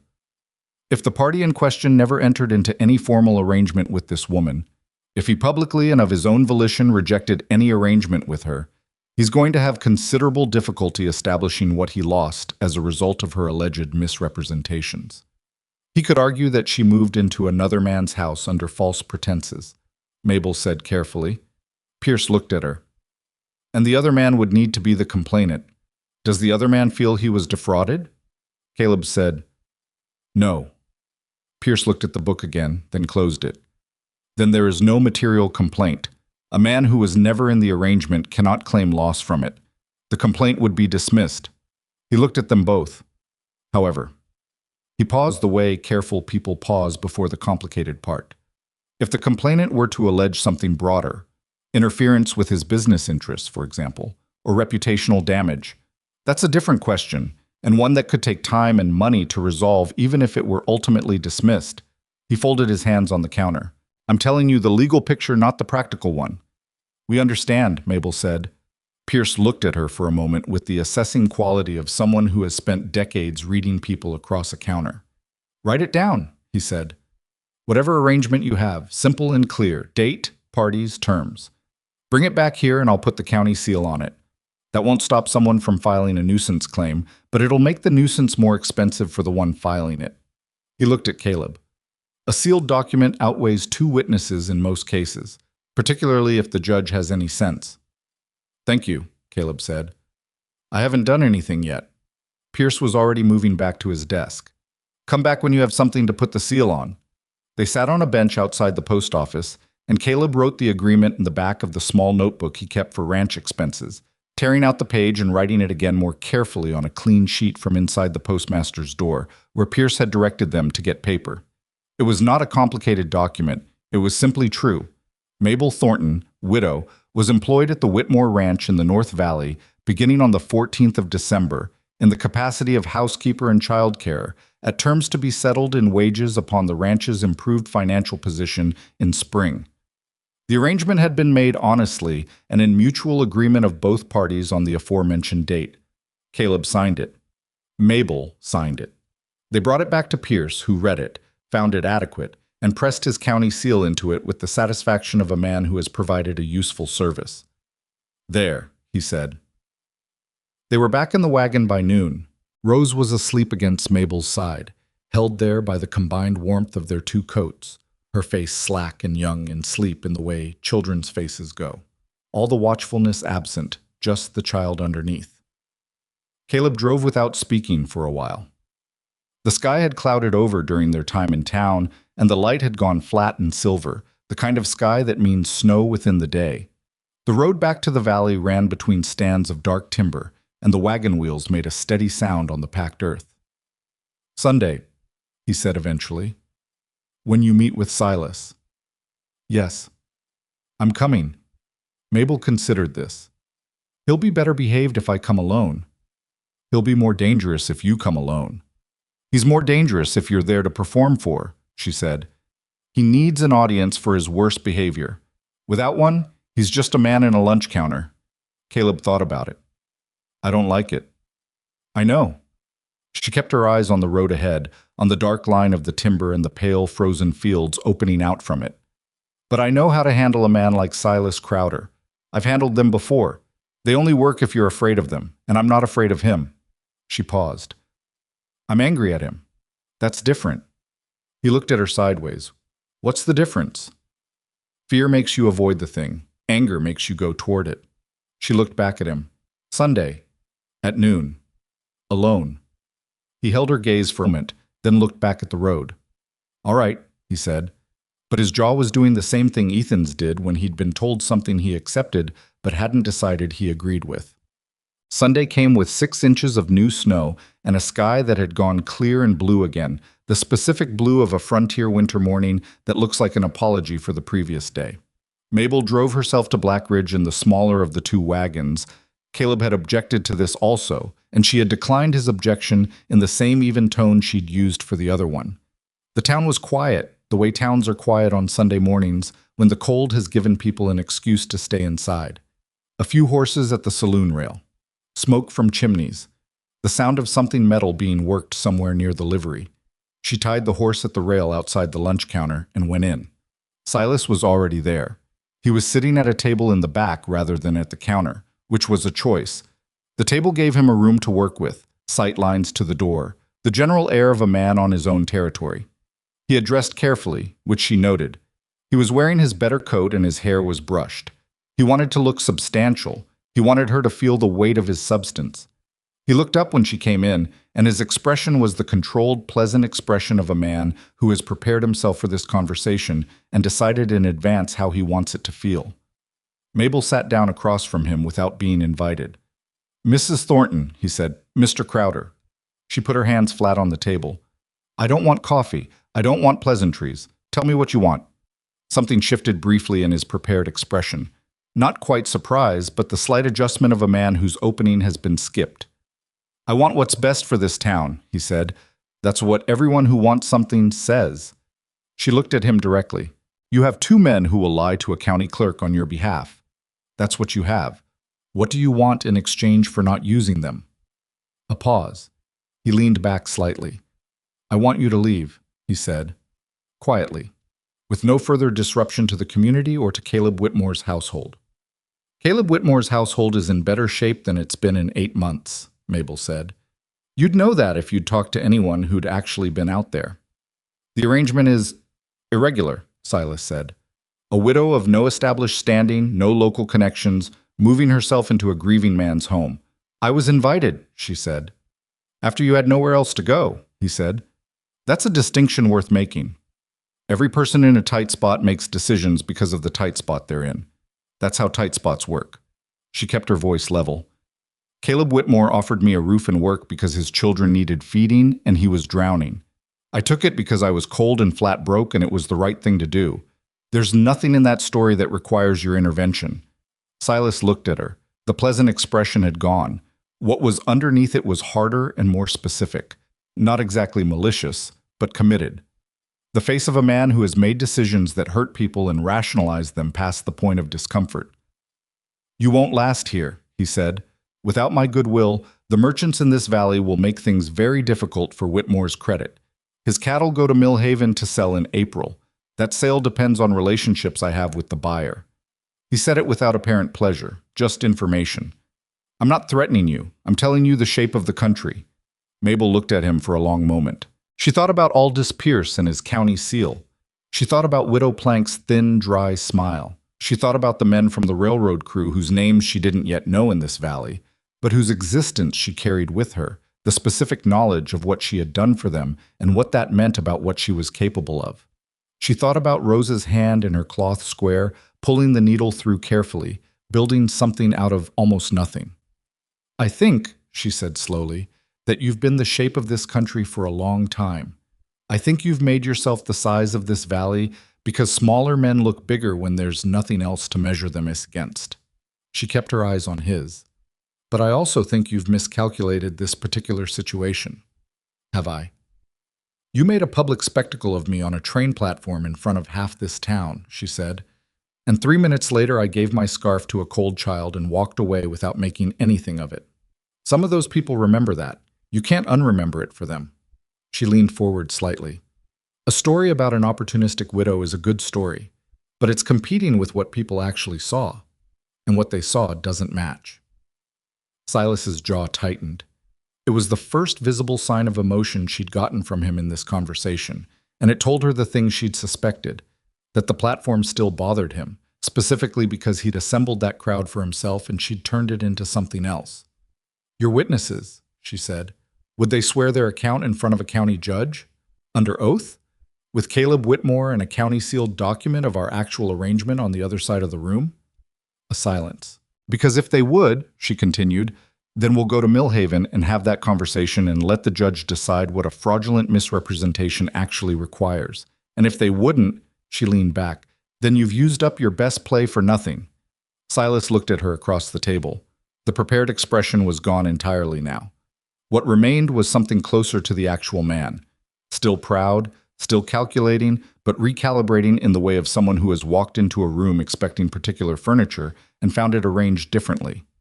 You're not what I thought you were, he said. It was almost identical to what Widow Plank had said, and equally involuntary. No, Mabel said. I'm not. She stood up and put on her coat and looked at him one more time. I'm not your enemy, Mr. Crowder. I'm not interested in your business or your standing in this valley. I'm interested in those 2 children and that ranch getting through the winter. She buttoned her coat. But I'm also not going anywhere. So the question is whether you'd like to have a problem with me or whether you'd like to just leave it alone. She walked to the door. She pulled it open. The cold came in immediately, the way it always did, without asking, without apologizing. Behind her, Silas said nothing. She went out into the blue cold morning and untied her horse and drove back toward the valley, and she did not allow herself to feel like it was over, because it wasn't. Men like Silas did not resolve cleanly after a single confrontation. They regrouped, they waited, they looked for different angles, but she had shown him that she was not afraid. And that mattered because fear was the mechanism his whole operation depended on, and without it his leverage became considerably less than he wanted her to believe it was. The week that followed was outwardly quiet. No more visitors, no more messages through Decker. The snow came and went in 2 smaller storms, neither as bad as the first, and the days began to show, barely, just at the edges, the first signs of incremental change. Not warmth, not yet, just the sky staying light a few minutes longer at each end of the day, which on the frontier in January is something you notice because you are watching for it. Rose spoke her first word on a Wednesday. Mabel had been at the stove and Rose had been at the table, and Ethan had come in from outside and set his hat on the wrong hook, the hook that had been his mother's. And Rose had watched this happen and then looked at Mabel and said clearly and without apparent effort, "Hat." Just that. One word. Pointing at the hat on the wrong hook. Ethan stopped moving. Caleb, who was in the doorway behind Ethan, went very still in the way a person goes still when they're afraid that any motion will break something. Mabel turned from the stove and looked at Rose. "Yes," she said, in the same even tone she used for everything. "He put his hat on the wrong hook." Rose looked at the hat, then at Ethan. Then she pointed at the correct hook. Ethan took his hat off the wrong hook and hung it on the right one. His hands weren't quite steady doing it. He turned around, and his face was doing something that 14-year-old boys' faces are not supposed to do in front of people, but nobody looked away from him, and nobody pretended not to see. "There," Mabel said. Rose looked at the hat on the right hook with the satisfaction of someone who has corrected an error in the natural order. Caleb came all the way into the kitchen and sat down at the table. He pressed his hand flat against the tabletop and looked at it. He didn't say anything. Nobody said anything for a while, which was the right thing. The moment didn't need language put on it. It had enough weight already, without adding words. Later that night, after the children were in bed, Caleb came back to the kitchen where Mabel was doing the last of the cleanup. He sat at the table and looked at his hands and said, "I don't know how to thank you for that." "I didn't do anything," Mabel said. "She did. You made it possible." She set a bowl in the rack and dried her hands on the cloth. She was going to come back to herself eventually. Children like Rose, they go quiet because they need to, not because they're gone. She wasn't gone. She folded the cloth over the rack. She just needed the world to feel stable enough to try again. Caleb looked at her. "And you made the world feel stable." She turned to face him. He was looking at her with an expression she hadn't let herself look at directly before now, had kept in her peripheral vision, because looking at it directly would require her to decide what she thought about it. It was not a simple expression. It had several things in it at once. Gratitude, yes, and the particular respect that comes from watching someone function well under pressure, but also something more uncomfortable and more specific than either of those. "Caleb," she said carefully. "I know," he said. He looked back at his hands. "I know. It's too soon for me to be feeling. I know it's too soon." "It's not a question of too soon," she said. "It's a question of what the situation actually is." She sat down across from him. "I came here with nowhere else to go. You offered me shelter. Those are not the conditions under which a person's feelings are reliable." "My feelings seem reliable to me," he said. He said it quietly, without looking up from his hands. "I know they do." She said it without unkindness. "But you've been alone for 8 months, and you've been drowning for most of them, and someone coming in and steadying things, that creates a feeling that can look like something else." She paused. "I'm not saying you're wrong. I'm saying we should both be careful about what we're naming it." He was quiet for a long time. Then he said, "Have you ever been wrong about what you were naming something?" She thought about Edmund, about the first year with Edmund before they knew each other's full shapes, the year when everything about him had felt like a gift, and she hadn't yet understood that gifts come with the whole person attached, with all their difficult parts and bad habits, and the specific ways they fail you. She had not been wrong about Edmund in the end, but she had been hasty about the naming. "Yes," she said. "So have I," he said. "But I was also right eventually." She looked at him across the table, at the lines of his face, the gray at his temples, the hands that were calloused from 20 years of work that had meant something to him. He was not performing anything. He was just telling her what was true for him, in the flat, undecorated way he told most things. "Ask me again in spring," she said finally. "When the cattle have sold and the fence is mended and we've been through a full season together. Ask me when neither of us is deciding anything because of the weather." He held her gaze. "And you'll give me an honest answer?" "I give honest answers," she said. "That's the only kind I have." Something in him settled, not resolved, but set aside carefully. He nodded once, stood up, pushed in his chair with the care of a man handling something he doesn't want to damage. "Good night, Mabel," he said. "Good night, Caleb." He went to bed. She finished cleaning the kitchen in the quiet, and the stove ticked as it cooled, and outside the snow had started again. Soft this time, without wind, the kind that falls straight down because there's nothing to push it sideways. She stood at the kitchen window for a while and watched it come down. In the yard, the fence posts disappeared one by one into the white as the light faded, and the shape of the ranch simplified into the essential things: the barn, the house, the light she'd left in the window. She was in it now, fully in it, not in the way she'd arrived, surviving, calculating, keeping the margin between herself and disaster. She was in it the way you're in something when you've stopped watching yourself from the outside and started simply being where you are. It was not comfortable exactly. It was not safe. There was still Silas, still the money, still the long, uncertain stretch to spring. There was Ethan's careful, incremental trust, which could still break. There was Rose, who had said one word and might say another tomorrow, or might not say one for another month. There was Caleb and the question she'd deferred and what the honest answer to it might actually be, which she hadn't fully looked at yet. There was all of that. But there was also the kitchen, warm behind her, the bread she'd make in the morning, the sound Rose had made pointing at the hat on the right hook. One word, plain and certain, aimed at the world like she'd decided the world was worth aiming at. Mabel leaned her forehead briefly against the cold glass and felt the winter on one side and the warmth on the other. Then she turned away from the window and went to bed. February came in hard and then softened without warning, the way February does in that part of the country. A week of temperatures that cracked the remaining ice on the creek's slower sections, followed by 3 days of warmth that felt almost like a promise, followed by another cold snap that reminded everyone that a promise and a delivery were different things. The Whitmore Ranch had changed enough by then that a person who'd seen it in December and returned now would have noticed it, though they might have had trouble saying exactly what was different. The physical things were the most obvious: the east fence fully repaired, the wood properly stacked and covered against the weather, the barn door hinged correctly and swinging on it instead of tied shut. The kitchen shelves organized and reasonably stocked. Small things, accumulating. But it was the less visible things that had actually changed most. The quality of the silence in the house was different. In December, the silence had been the silence of people avoiding each other, careful, directional, full of things not being said. Now it was a working silence, the kind that exists between people who have established enough of a common language that they don't need to fill every gap with noise. Rose had added words the way a person adds coins to a jar. Slowly, one at a time, without ceremony.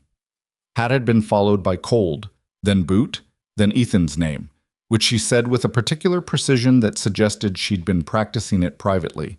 She still had long stretches of quiet. She still watched more than she spoke. But the quality of her watching had changed too, had lost the particular desperate vigilance of someone monitoring for the next disaster. She watched now with what was closer to curiosity.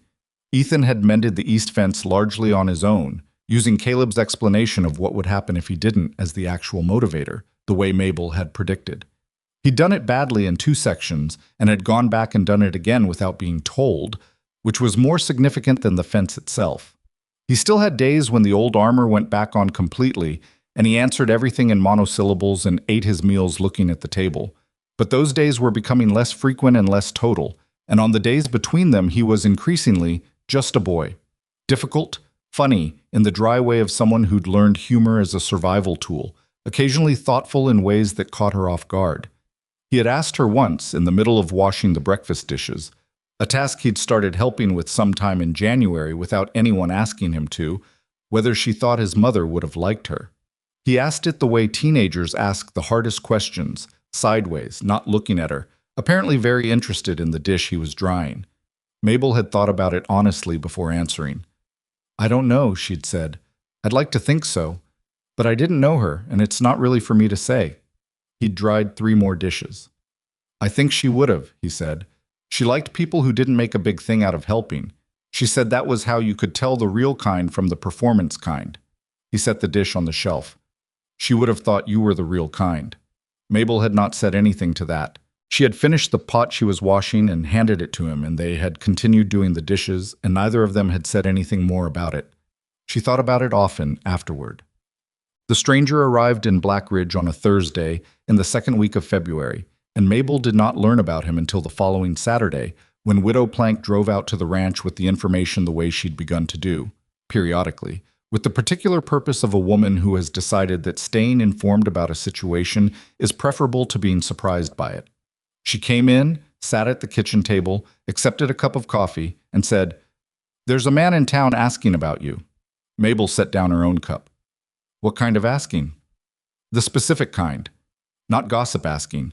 He went to the hotel and asked for a room, and then he started asking people whether they knew a woman named Mabel Thornton, and when they said yes, where she'd come from, and how she'd gotten here.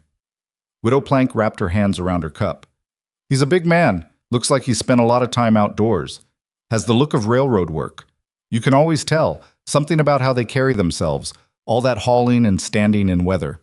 Mabel was very still for a moment. Then, what's his name? Marcus Hale. The name landed the way the names of certain people land when you hear them after a long time. Not unfamiliar, but not expected either, carrying with it a whole freight of context that has to reorganize itself before you can fully respond to it. I know him, Mabel said. Widow Plank looked at her with the patient expression of a woman who has learned that the best thing to do when someone says, I know him in that particular tone, is to wait. He was the foreman of a railroad survey crew, Mabel said, about 6 years ago.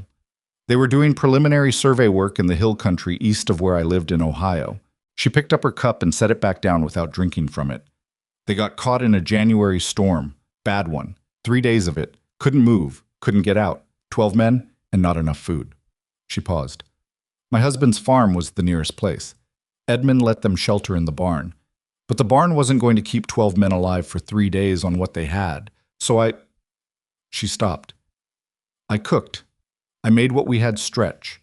I was in that barn and that kitchen for 3 days without stopping, basically, figuring out how to turn what we had into enough. And it was enough, Widow Plank said. All 12 of them got out, Mabel said. Yes. Widow Plank looked at her across the table. Her expression had shifted into something that had several layers to it at once. The particular look of a woman who has suspected something about another person and just had it confirmed in a way that was larger than she'd expected. And you never told anyone, she said. There was nothing to tell. My husband let them use the barn. I cooked what I had. That's... Mabel shook her head slightly. That's not a story. That's just what you do.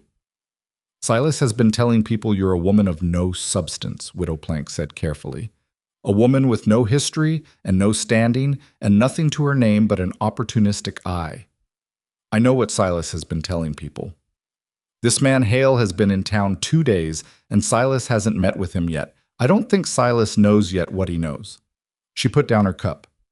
What do you want to do about it? Mabel thought about this.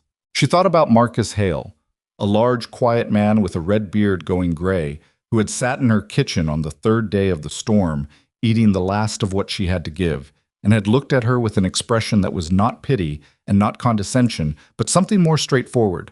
The look of someone who has seen competence demonstrated under real conditions and is simply registering it. She had not seen him since.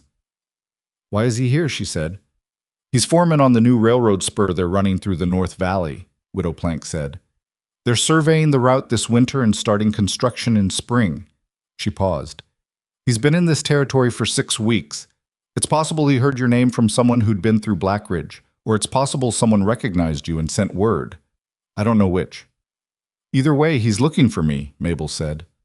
Either way, Widow Plank agreed. Mabel stood up and went to the window. The yard was clear today. Caleb and Ethan were out in the east pasture checking the fence line she'd be willing to bet, because Ethan had developed a habit of walking it every few days now, with a proprietary attention that was almost funny in someone who'd resisted doing the work in the first place. Rose was somewhere in the house. She could hear the occasional soft sound of the child's movement in the back room. I should go see him, she said. He may come out here himself, Widow Plank said. He's asked where the ranch is. Then I'll go today and save him the trip. She turned from the window. Does Silas know he's asking about me specifically? Not yet. He might by tonight. Then today is better than tomorrow. She picked up her coat from the hook. Will you stay with the children? I'll be back before dark. Widow Plank looked around the kitchen, at the organized shelves, the drying rack, the cloth square Rose had left on the table, which had expanded significantly and now clearly depicted a bird in flight, one wing raised and one lowered in the middle of a wing beat. I'll stay, she said. Otak. Marcus Hale was not at the hotel when she arrived. He was at the saloon, though not drinking. He was sitting at a corner table with a map spread out in front of him, making marks on it with the focused attention of a man doing work in a public place because there wasn't a better option. He looked up when she walked in and recognized her immediately, which she hadn't quite expected. 6 years was a long time, and she was not naive about how much she'd changed in them. But he stood up in the way of someone who'd been expecting this, and she realized he'd been told she'd likely come today. "Mrs. Thornton," he said. He was older than she remembered.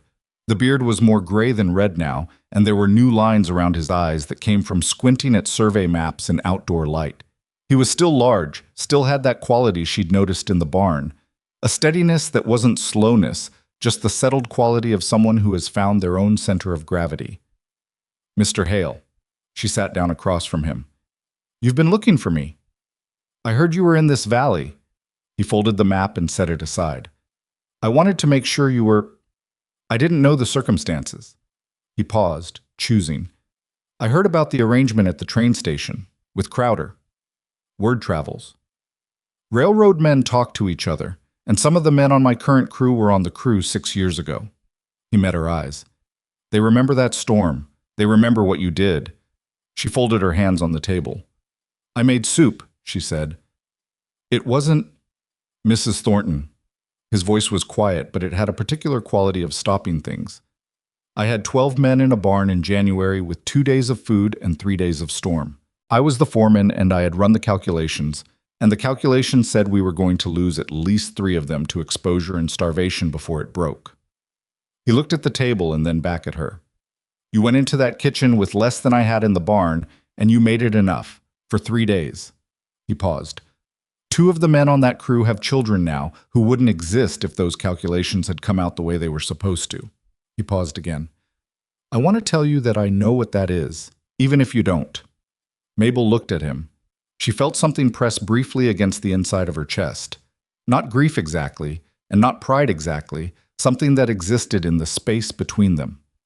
She thought of Edmund, who had been alive during that storm, who had stood in the doorway between the kitchen and the barn and watched her work and never once told her to stop, or that it wasn't worth it, or that they couldn't afford to keep giving what they had. "My husband let your crew use his barn," she said. "Your husband was a generous man," Hale said. "And he's gone. I heard that too." He said it without hedging it into softness. "I'm sorry for it." "Thank you." She said it plainly. They were quiet for a moment.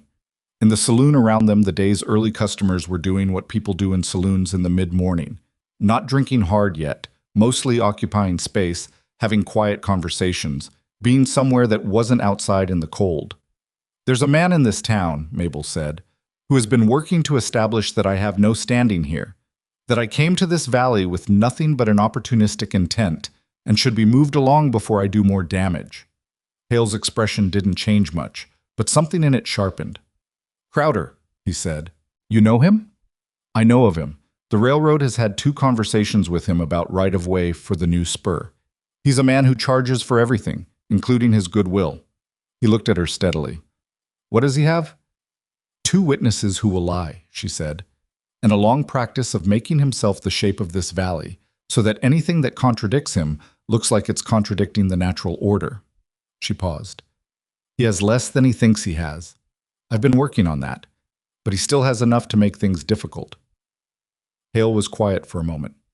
"There are 11 men in this territory, 10 on my crew, and 1 who retired to a farm outside Millhaven last year, who would say something in front of any audience you named about what kind of woman you are." He said it with the flatness of a statement of fact, not an offer of charity. "That's not nothing." "No," Mabel said, "it's not." "Do you want me to come to Crowder directly?" She thought about it. "Not yet. I want you to come to the ranch first. I want Caleb Whitmore to know you and to know the story, because he's the one whose position is most at risk, and he should understand the full situation before anything happens publicly." She looked at the folded map on the table. "And I want you to come on your own terms, not as my defense, as someone who has business in this valley and happened to know me from before." Hale considered this. "Yes, that's a careful play." "I've been playing carefully since I stepped off the train," she said. "It served better than the alternative would have." He nodded slowly. "Tomorrow," he said. "I can come out tomorrow if that's convenient." "Tomorrow is convenient." He picked up his map again and then stopped and looked at her one more time. Mrs. Thornton, in the barn that third morning, when the storm was letting up and my men were eating the last of what you'd made. He paused. One of them asked you how you'd stretched it that far. Do you remember what you said? She thought back 6 years. I said I made what I had matter. Yes. He looked at the map in his hands. That stayed with me. I've thought about it a number of times since. He glanced up. I think it's how you live, not just how you cook. She was quiet for a moment. Then, I'll see you tomorrow, Mr. Hale. Tomorrow, he agreed. She told Caleb that evening. The full version, the storm, the barn, the 12 men, all of it. She had not told him before because it had not seemed relevant before, which in retrospect said something about how much the situation had shifted. He listened without interrupting, which was his way. He sat at the kitchen table and listened all the way through, and when she finished he was quiet for a moment before he said anything. 12 men, he said. 12. And you've never…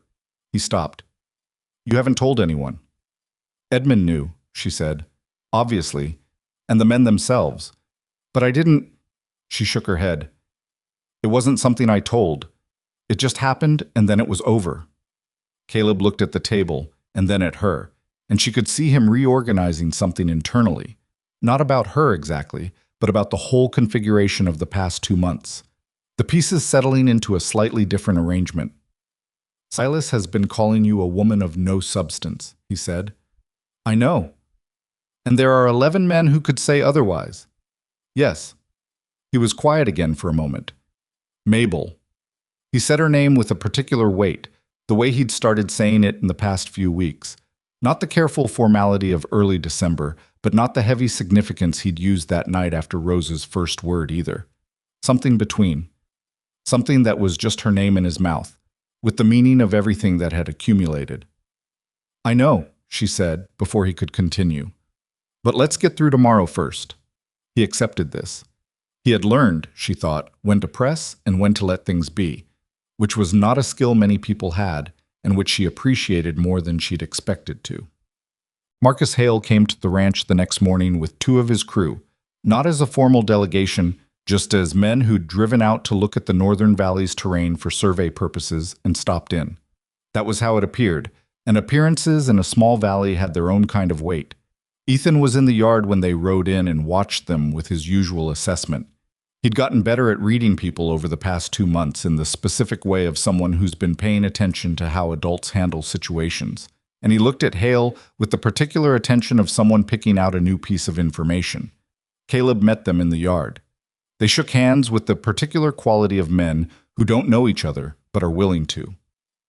Mabel came to the kitchen door, and Hale looked up at her and nodded, which was all the acknowledgement the situation required. Inside, over coffee, Hale talked about the railroad spur in the way of someone discussing actual business, because he was discussing actual business. The route through the North Valley would come within 3 miles of the Whitmore Ranch, which had implications for how the cattle could be moved to market in spring. Hale laid this out with maps and figures, and Caleb leaned over them with the focused expression of a man for whom this information was concretely significant, which it was. Ethan had come inside and was sitting at the far end of the table, pretending to be interested in a piece of harness he was mending. He was listening to every word. Rose was in her corner chair. At some point during the conversation, she got up and carried her cloth square across the room and held it up in front of Hale without any preamble. He looked at it, the bird in mid-wing beat, rendered in careful thread on plain cloth. That's a good bird, he said seriously. Rose considered him for a moment. Then she went back to her chair. One of Hale's crew, a younger man named Briggs with a face that still had some roundness in it, watched this happen and looked like he was making an effort not to smile. He managed it, mostly. After the ranch business was discussed, the conversation turned naturally in the way conversations in small places turn, toward the general shape of things, who was doing what was happening in the valley. Hale mentioned in passing that he'd heard from a couple of people in Black Ridge that the area had a merchant who took a strong interest in other people's arrangements. Caleb's expression went careful. Crowder, he said. I've had dealings with him, for the right-of-way. Hale put his cup down. He's a man who puts a high value on his own position. He does, Caleb said. He paused, then looked at Hale directly. He's been running a campaign against Mabel since she arrived, trying to establish she's here under false pretenses. Hale looked at Mabel. I see. She's not, Caleb said. He said it with a flatness that was its own form of emphasis. Not defensive, not heated, just factual. She came out here in a blizzard with nowhere else to go, and she has spent 2 months keeping this family from going under. That's the full extent of her false pretenses. I believe you, Hale said. I know you do. Caleb looked at the map on the table. But Silas has 2 men who'll say otherwise to a county clerk, and in a valley this size that's enough to make life difficult, regardless of the truth. Hale was quiet for a moment, then, I'm going to tell you something, Whitmore. 6 years ago, my crew was trapped in a January storm in the hill country east of here. We sheltered on a farm, and this woman, he indicated Mabel without ceremony, kept 12 men alive for 3 days on less food than I would have said could do it. He said it the same way he'd said it to Mabel in the saloon, as a statement of record, not a performance. I have men in this valley right now who are on that crew, men who know what kind of person she is and have known it for 6 years. He picked up his cup. I can't tell you what to do with that, but Crowder's version of who she is has a competing version, and the competing version has names attached to it. Caleb looked at Mabel. She hadn't told him about the conversation in the saloon in its entirety. She'd given him the shape of it, but not every detail. He was filling in the gaps now, and she could see the filling in happen behind his eyes. Ethan had stopped pretending to work on the harness. How many names? Caleb asked. 11, Hale said, including mine. The kitchen was quiet for a moment. Outside, the February wind moved through the yard with a sound that was softer than it had been in January. Not warm, but less hard, less absolute. Silas Crowder found out about Marcus Hale's visit to the Whitmore Ranch on Monday through the specific network of ears and mouths he'd maintained in the valley for 20 years, and he found out about the barn and the storm on Tuesday. And by Wednesday, he had worked himself into a kind of cold, specific fury that his usual associates had learned to treat with caution. He sent for Decker. Decker came. He sat across from Silas in the back room of the store and listened to what Silas said and then said plainly, "The witnesses aren't going to hold." Silas looked at him. "Explain." "You've got 2 men who'll tell a story in front of a county clerk. You've got Hale, who'll bring 10 or 11 men who'll tell a different story, and the different story is 6 years old and doesn't benefit anyone to make up." Decker said it without particular feeling. He was not a man who enjoyed confrontation, but he was a man who would say what he thought was true when he thought saying it mattered. "The clerk is Aldous Pierce. He's not your man, and Whitmore's already got a county-sealed document of the actual arrangement." He looked at his hands. "The legal play is dead, Silas." Silas was quiet for a long moment. "There are other plays," he said. "The cattle buyer in Mill Haven," Decker said, before Silas could continue. "I know that's the next thing, and I'll tell you what I think about that too, since we're here." He looked up. "Whitmore's been a rancher in this valley for 15 years. His father homesteaded that land. The buyer has done business with him for 12 of those years." He paused.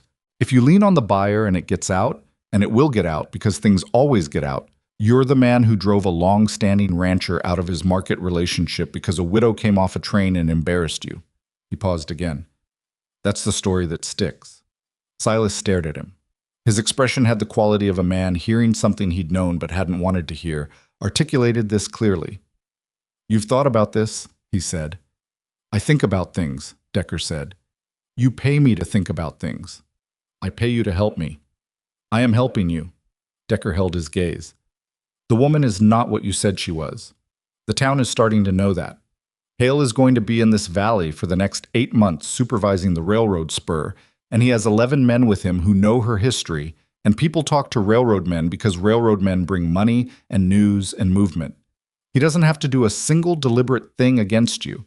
He just has to exist in the same valley for the same season." He said it without satisfaction. "This is the moment when letting it go costs you the least. A month from now, it'll cost more."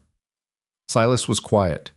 He looked at the wall of his store's back room, at the shelves of his ledgers, the record of 20 years of transaction and relationship and accumulated position in this valley.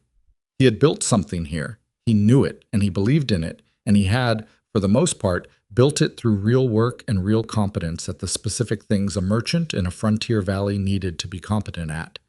The part that wasn't built that way was the part he didn't look at directly. She doesn't get to just, he started. She hasn't done anything to you, Decker said. She stepped off a train and you made a performance of it and it went badly, and you've been trying to correct that with a campaign that's turned out to have a floor under it you didn't see. He stood up. Let it go, Silas. It's just a woman running a ranch household in the North Valley. It's not worth what you're spending on it. He left.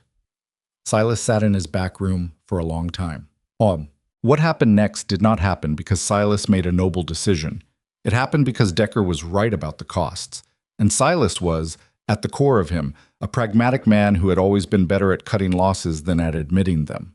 He stopped. Not gracefully. There was no graceful version of what he'd been doing, and he didn't manufacture one. He simply stopped sending men out, stopped feeding the story, stopped leaning on the contacts he'd been leaning on. The two witnesses he'd prepared were told the matter was resolved.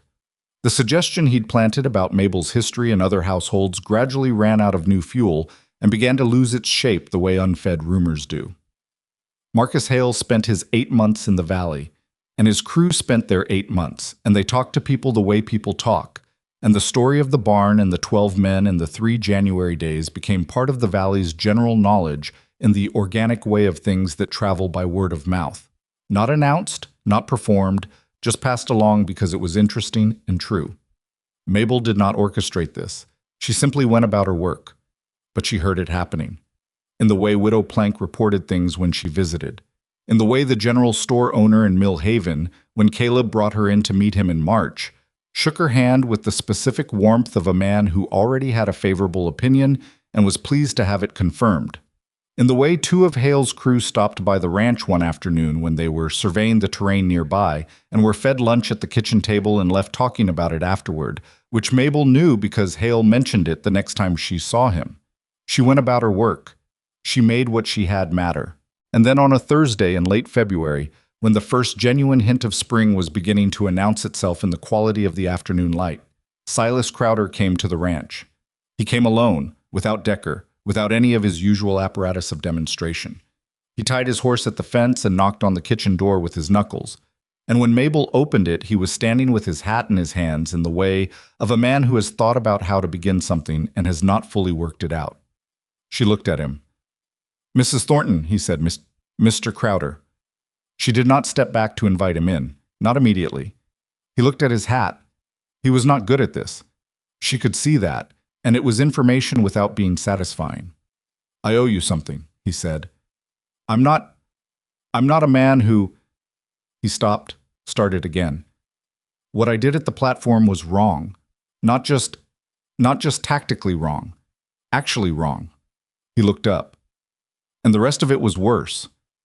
She looked at him steadily. She thought about the platform, about the cold, about the 6 weeks that had followed and everything she'd had to build and defend and negotiate because of what he'd set in motion. She thought about whether she was going to say any of that. I know, she said, instead. He nodded. He was quiet. Come in, she said. She gave him coffee. He sat at the table where Ethan had sat that first week with his arms crossed, where Rose had held her bowl out for more soup, where Caleb had pressed his hand flat and looked at it after his daughter said her first word. Silas Crowder sat at that table and drank his coffee and looked at the organized kitchen shelves and the cloth square on the table's edge, and the small things on the windowsill that had accumulated over 2 months. A pine cone Rose had brought in, a piece of interesting quartz Ethan had found in the pasture, the green wool scarf Mabel had gotten back from Tommy's mother in Blackridge last week, with a note of thanks that the child had been healthy all winter. He drank his coffee without saying much. She didn't fill the silence for him. When he left, he shook her hand, not the aggressive, performative handshake of a man establishing something. Just a handshake. 2 people acknowledging a transaction completed. She watched him ride back down the valley road, and she thought about what it cost a man like that to do what he'd just done. Not because he'd become a different person, but because the calculation had changed enough that this was the cheaper option. She didn't have strong feelings about the motive. She understood that people rarely did the hard thing for the pure reason, and that it mattered less why they did it than that they did it. The kitchen was warm behind her. She could hear Rose in the other room saying something to her cloth square in the precise two-word sentences she'd been producing for the past 3 weeks. Naming things, labeling the world, building the vocabulary of a person who has decided the world is worth talking to. Caleb came in from the east pasture just as Mabel was closing the kitchen door, and he saw the disappearing shape of the horse on the road and looked at her. "Crowder?" he said. "Yes." He looked at her face. And he said what he needed to say. She picked up the cloth that hung by the door and wiped her hands on it, an old habit that had no function in this moment except the comfort of the familiar motion. "It's done." Caleb looked at the road for a moment longer, then at her. "Are you all right?" She thought about it. Not the reflexive all right that comes out of the mouth before the mind has actually answered the question, but the actual answer. She had spent 2.5 months building something in this place that had not existed when she arrived. She had done it from almost nothing, from the skills her mother had put in her hands and the intelligence she'd developed over a life that had not given her many easy options. And it had held together under real pressure, and the man who'd tried hardest to dismantle it had just sat at her kitchen table and drunk her coffee and shaken her hand. "Yes," she said. "I'm all right." She went back to the stove. The afternoon light lay across the kitchen floor in long pale strips, and it was different from the December light, warmer in its color, lower still in its angle but lengthening, the days gaining their minutes back one at a time. Spring was still 6 weeks out. The cattle sale was still 6 weeks out. Ethan still had difficult days, and Rose still had long stretches of quiet, and the ranch's finances were still narrower than anyone would choose. There was still real work to be done, but the ground under it had changed. What had been uncertain was becoming solid, the way ground becomes solid as the frost goes out of it. Not overnight, not completely, but incrementally and genuinely, in a way that would hold weight. Mabel stirred the pot on the stove and thought about spring. Spring came the way it always does on the frontier, not as an arrival so much as a gradual loosening. The creek unfroze from the edges inward, the ice thinning from opacity to translucence to gone over the course of 2 weeks in March. The pasture grass came up pale and tentative at first, then deepened into something real. The cattle, who had spent the winter in the close company of the barn's warmth, began moving out into the open land with the particular deliberateness of animals that have waited a long time for something and are not going to rush it now that it's here. Ethan noticed the grass first. He came in from the east pasture one morning with mud on his boots and said, without preamble, to no one in particular, "It's coming in good on the south side." He said it the way he'd started saying most things, not performing it, just reporting. Mabel noted this from the stove and said nothing, because it didn't need a response. It was just Ethan telling the kitchen what he'd seen, the way a person tells a room something when the room has become the kind of room you talk to. Rose had 12 words by the end of March. Not 12 in a single stretch. She still moved between silence and language in a rhythm that was entirely her own, and no one in the household had made the mistake of trying to hurry it. But 12 distinct words that she used with purpose and consistency, each one chosen with the precision of someone who understands that words are tools and does not pick up a tool without intending to use it. Bird, boot, cold, Ethan, more, hat, bread, no, which she deployed with considerable authority for a 6-year-old. Outside, rain, and then, in the last week of March, on a Tuesday evening when Mabel was helping her wash her hair over the basin, one more word that arrived quietly and without ceremony, the way the most significant things tend to arrive. She looked up at Mabel from under the cloth Mabel was using to dry her hair, and she said, "Mama." Mabel went still. She held the cloth against Rose's head and didn't move for a moment.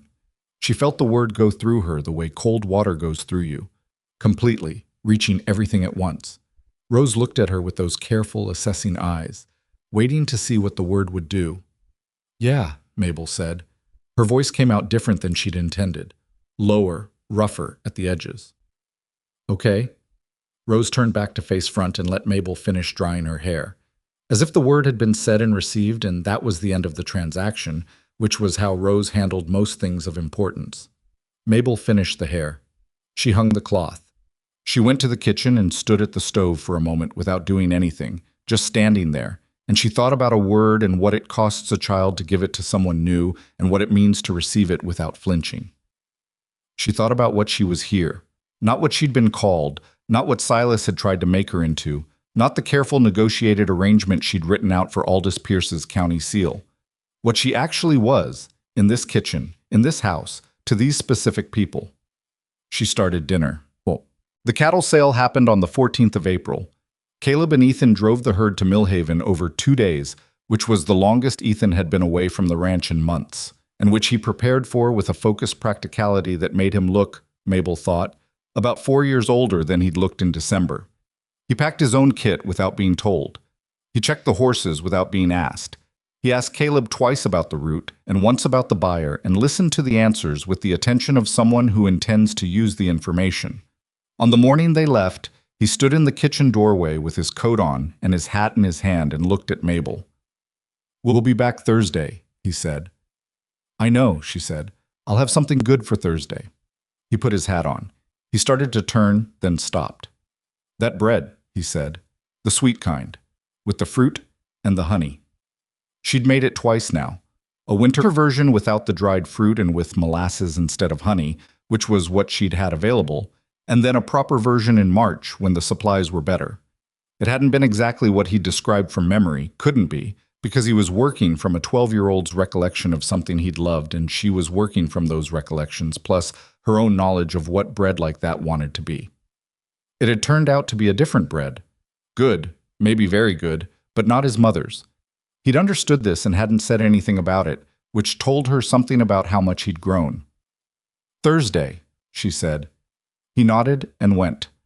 Rose stood at the window and watched the wagon until it was gone, then looked at Mabel with an expression that asked a clear question without using a word. 2 days, Mabel said. "They'll be back in 2 days." Rose considered this, then went back to her cloth work. She had started a second square. This one appeared to be attempting something with more complexity, multiple figures rather than one, though the shapes were still abstract enough that it was too early to say for certain what she was building toward. Mabel didn't ask. She had learned that Rose would tell you what a thing was when she was ready for you to know. The 2 days alone, meaning just herself and Rose, which was its own specific quality of solitude, had a particular texture that Mabel found she valued. Not because she wanted Caleb and Ethan gone, but because the house with just the two of them had a simplicity to it that clarified things. She and Rose moved through the kitchen and the rooms in a companionable quiet, doing what needed doing, eating simply, going to bed when the light went and rising when it returned. Rose slept well in the way children sleep, when they've reached some internal resolution that allows the body to rest all the way down. On the second afternoon, with the light going long and golden the way April light does, Rose brought her cloth square to where Mabel was sitting at the kitchen table and placed it in front of her. It was the two figures. Looking at them now, finished, or finished enough that Rose was showing them, Mabel could see what they were. A large figure and a small one, side by side. The larger one's arm extended toward the smaller in a gesture that might have been pointing at something or might have been reaching. Rendered in the careful, slightly irregular stitches of a 6-year-old learning the tool, but deliberately composed. Intentional. Mabel looked at the cloth and then at Rose. Rose pointed at the larger figure. "Mama," she said, then pointed at the smaller one. "Rose." Mabel looked at the two figures on the cloth for a long moment. "Yes," she said. "That's right." Rose took the cloth back and looked at it with the satisfaction of someone who has made a thing that correctly represents what they meant it to represent. Then she folded it very precisely and put it in the pocket of her dress, which was where she apparently intended to keep it. Mabel looked at her hands on the table.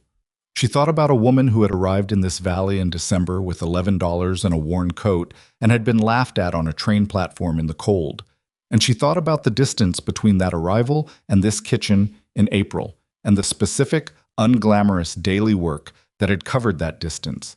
No single dramatic act, no moment of triumph that resolved everything cleanly. Just the accumulated weight of showing up, to the stove, to the basin, to the difficult conversations, to the children who needed something she could give. That was the thing nobody told you about starting over. That it didn't feel like starting over while you were doing it. It just felt like Tuesday. It felt like the oatmeal needing salt, and the wood needing stacking, and the child needing her hair dried. And you did those things, and then you did the next things, and eventually you looked up and realized the place you were standing had become somewhere you belonged. Caleb and Ethan came back on Thursday as promised. Ethan sunburned across the nose from 2 days of outdoor driving, and Caleb carrying in his coat pocket a folded set of papers that represented the cattle sale and what it meant for the ranch's position going forward. He set the papers on the table and Mabel looked at them, and they both did the same calculation and arrived at the same place. Not comfortable, not abundant, but clear. The Millhaven balance paid down to something manageable. Enough left for the repairs the house needed before next winter. Enough to start the herd's rebuilding from this spring's calves. "It's enough," Caleb said. "It's enough," Mabel agreed. He looked at her across the table. They had not returned to the conversation from that January night, the one she'd deferred to spring, to after the cattle, to the honest answer she'd promised him. He had not pressed it. She had known he hadn't forgotten it. "I made you a promise," she said. "You did," he said. She looked at the papers on the table, then at the kitchen around her. The organized shelves, the stove, the window with the afternoon light coming through it at the angle that was different now than it had been in December, longer and warmer, the light of a season that was no longer just a promise. She looked at the cloth square on the windowsill that Rose had placed there that morning with a specificity of intent that suggested she'd chosen the position deliberately. "I'm not leaving," she said, "if that's part of what you're asking." "It's part of what I'm asking," he said. "Then I'm not leaving." She met his eyes. "The rest of it, what you were saying in January." She paused, choosing with the care she always used when the thing she was choosing was important. "I think you were right. I think you were right that it was real and not just the circumstances. I think I knew it then and I was being careful." "You're always careful," he said, and there was something in it that was not quite an accusation and not quite amusement, something between. "Yes," she said, "I am. That's not going to change." "I know." He said it without complaint. "I'm not asking it to." They sat with that for a moment. Outside, Ethan was in the yard doing something with the horses, and they could hear his voice, talking to them the way he'd started doing, the easy, one-sided conversation of a boy who discovered that animals were a good audience. Rose was somewhere in the house. The ranch was making its ordinary afternoon sounds. "Ask me again," she said. He looked at her. "Will you stay?" "Yes," she said. "I'll stay." It was not a romantic scene. He did not take her hand across the table or say anything that would have embarrassed either of them. He just nodded once, with the particular expression of a man who has been carrying a question for a long time and has been given the answer and is adjusting to the weight being different now. "Spring wedding," he said, "if you'd be willing, before it gets hot." "Spring wedding," she agreed.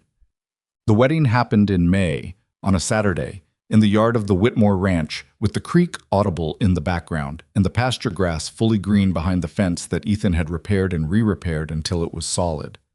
Widow Plank came. Marcus Hale came, with 3 of his crew. Aldous Pierce from Millhaven came, which surprised Mabel until she thought about it and realized it probably shouldn't have. The family from the neighboring ranch to the south came. People Mabel had met only twice before, but who had been, she'd learned, quietly paying attention to the situation in the North Valley all winter. Silas Crowder did not come. She had not expected him to, and had not invited him, and did not think less of him for staying away. Some debts get paid in person, and some get paid in absence. His had been the afternoon in February at the kitchen table, and she'd accepted it then. Ethan stood beside his father for the ceremony, straight-backed, serious, wearing his good shirt that was slightly too short in the sleeves now because he'd grown 2 inches since September. At one point during the vows, he looked at Mabel, and she looked at him, and something passed between them that was not a smile exactly, but was something that functioned the same way. An acknowledgement.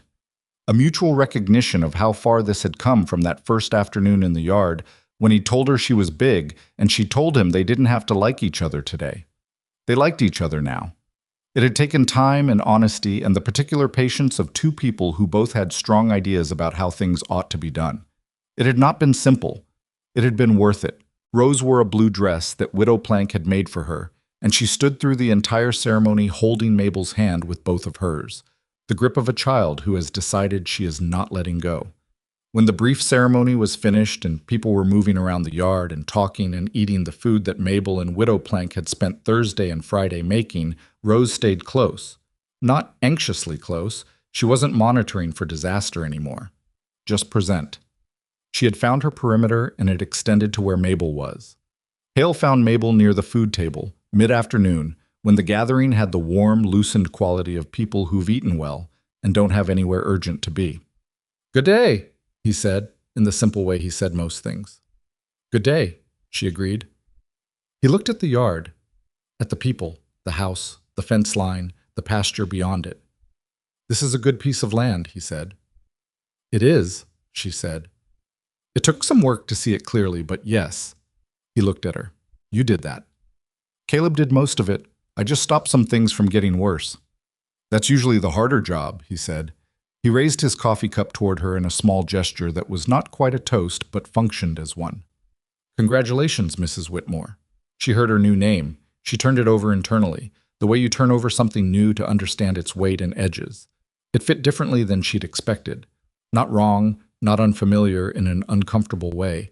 Just new. "Thank you, Mr. Hale," she said.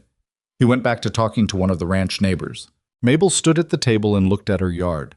Her yard now, which was a different thing than the yard she'd driven into in December, not knowing if she'd be welcome or how long anything would last. There is something that people who've rebuilt their lives from diminished circumstances understand that people who haven't often don't. The distance between where you started and where you are is not measured in dramatic moments. It's measured in the 10,000 unremarkable ones. In the soup made correctly when there was no reason to make it correctly except that you cared about the result. In the honest words spoken when the vague one would have been easier. In the patience given to a boy who was trying to push you away because pushing was the only control he had left. In the scarf unwound from your own neck and wrapped around a cold child while someone was publicly laughing at you, not because anyone was watching, but because the child was cold. Those things accumulate, they compound.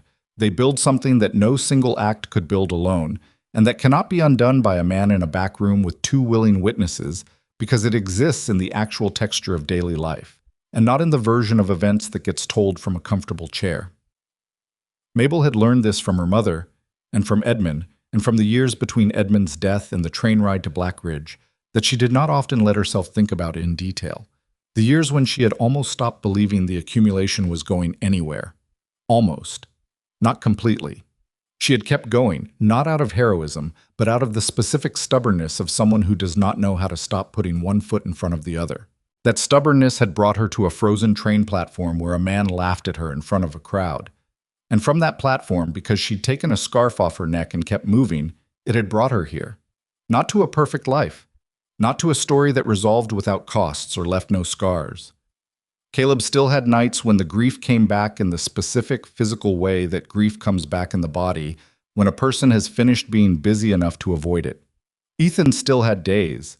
Rose still had her long silences, which Mabel had stopped trying to read as problems and had come to understand as simply who Rose was, a person who moved between language and the private interior of her own mind, and who would do so her whole life, and for whom that was not a deficit, but a characteristic. And Mabel herself was not without her difficult parts. She could be too controlled under pressure, which sometimes read as cold to people who were experiencing the situation more emotionally. She had a habit of solving problems before checking whether the other person wanted them solved or just witnessed. She still had mornings when she woke up in the dark with the particular hollow feeling of someone who has lost the person they thought they'd spend their life with, even though she was building something new now that was real and good. Imperfect people in an imperfect situation, building something imperfect that was nonetheless worth building. That was the whole of it. Caleb found her near the end of the afternoon, when the guests were beginning to say their goodbyes, and the light had gone golden in the way of a May evening going slowly toward dusk. He stood beside her and they looked at their yard together, at the people leaving, at Ethan helping one of Hale's crew carry something to a wagon, at Rose sitting on the fence rail watching the pasture with her hands folded in her lap. "Well," Caleb said. "Well," she agreed. He looked at her sideways. "You were right about the spring." "I'm often right," she said. "You are," he said, without any particular resentment about it. It's one of your more challenging qualities. I have several, she said. I know. He looked at the pasture. I'm finding I don't mind them. She looked at Rose on the fence rail, at the straight small back, the hands folded, the face turned toward the open land and whatever she was watching in it. She thought about a cloth square with two figures, the larger reaching toward the smaller, stitched by 6-year-old hands with the careful imprecision of someone learning to make the thing in their mind visible in the world. That was what all of this had been, she thought. The whole long winter and the short, hard spring, making the thing visible, showing what was there, not performing it, not arguing for it, just demonstrating it through the patient, daily, ordinary work of being exactly who she was, in the specific place she'd ended up, with the specific people who needed what she had. She had not saved anyone dramatically. There had been no single moment of rescue. What there had been was soup on the stove and bread in the oven, and honesty at the kitchen table, and the willingness to stay when staying was difficult, which was not a story that made anyone's heart pound, but which was the actual story of how people help each other through the kinds of winters that are about more than weather. The last of the guests drove out of the yard. Ethan came in from the far side and went to Rose on the fence rail and said something to her, and she scooted over to make room, and he sat beside her and they looked at the pasture together in a silence that was entirely comfortable. The silence of two people who have been through the same thing and come out on the other side of it knowing each other's weight. Caleb reached out and took Mabel's hand. Not a dramatic gesture, just a hand in her hand, straightforward the way he did most things. She held it and looked at her yard and let the May evening come down around all of them. Easy and unhurried, the way good things tend to be when you stop waiting for them to prove themselves and simply allow them to be what they are. The creek ran. The pasture settled into its evening colors. The ranch made its small sounds. Mabel Thornton, Mabel Whitmore, stood in the yard of a life she had built from almost nothing and felt, not triumph exactly, but something more durable than triumph. She felt at home.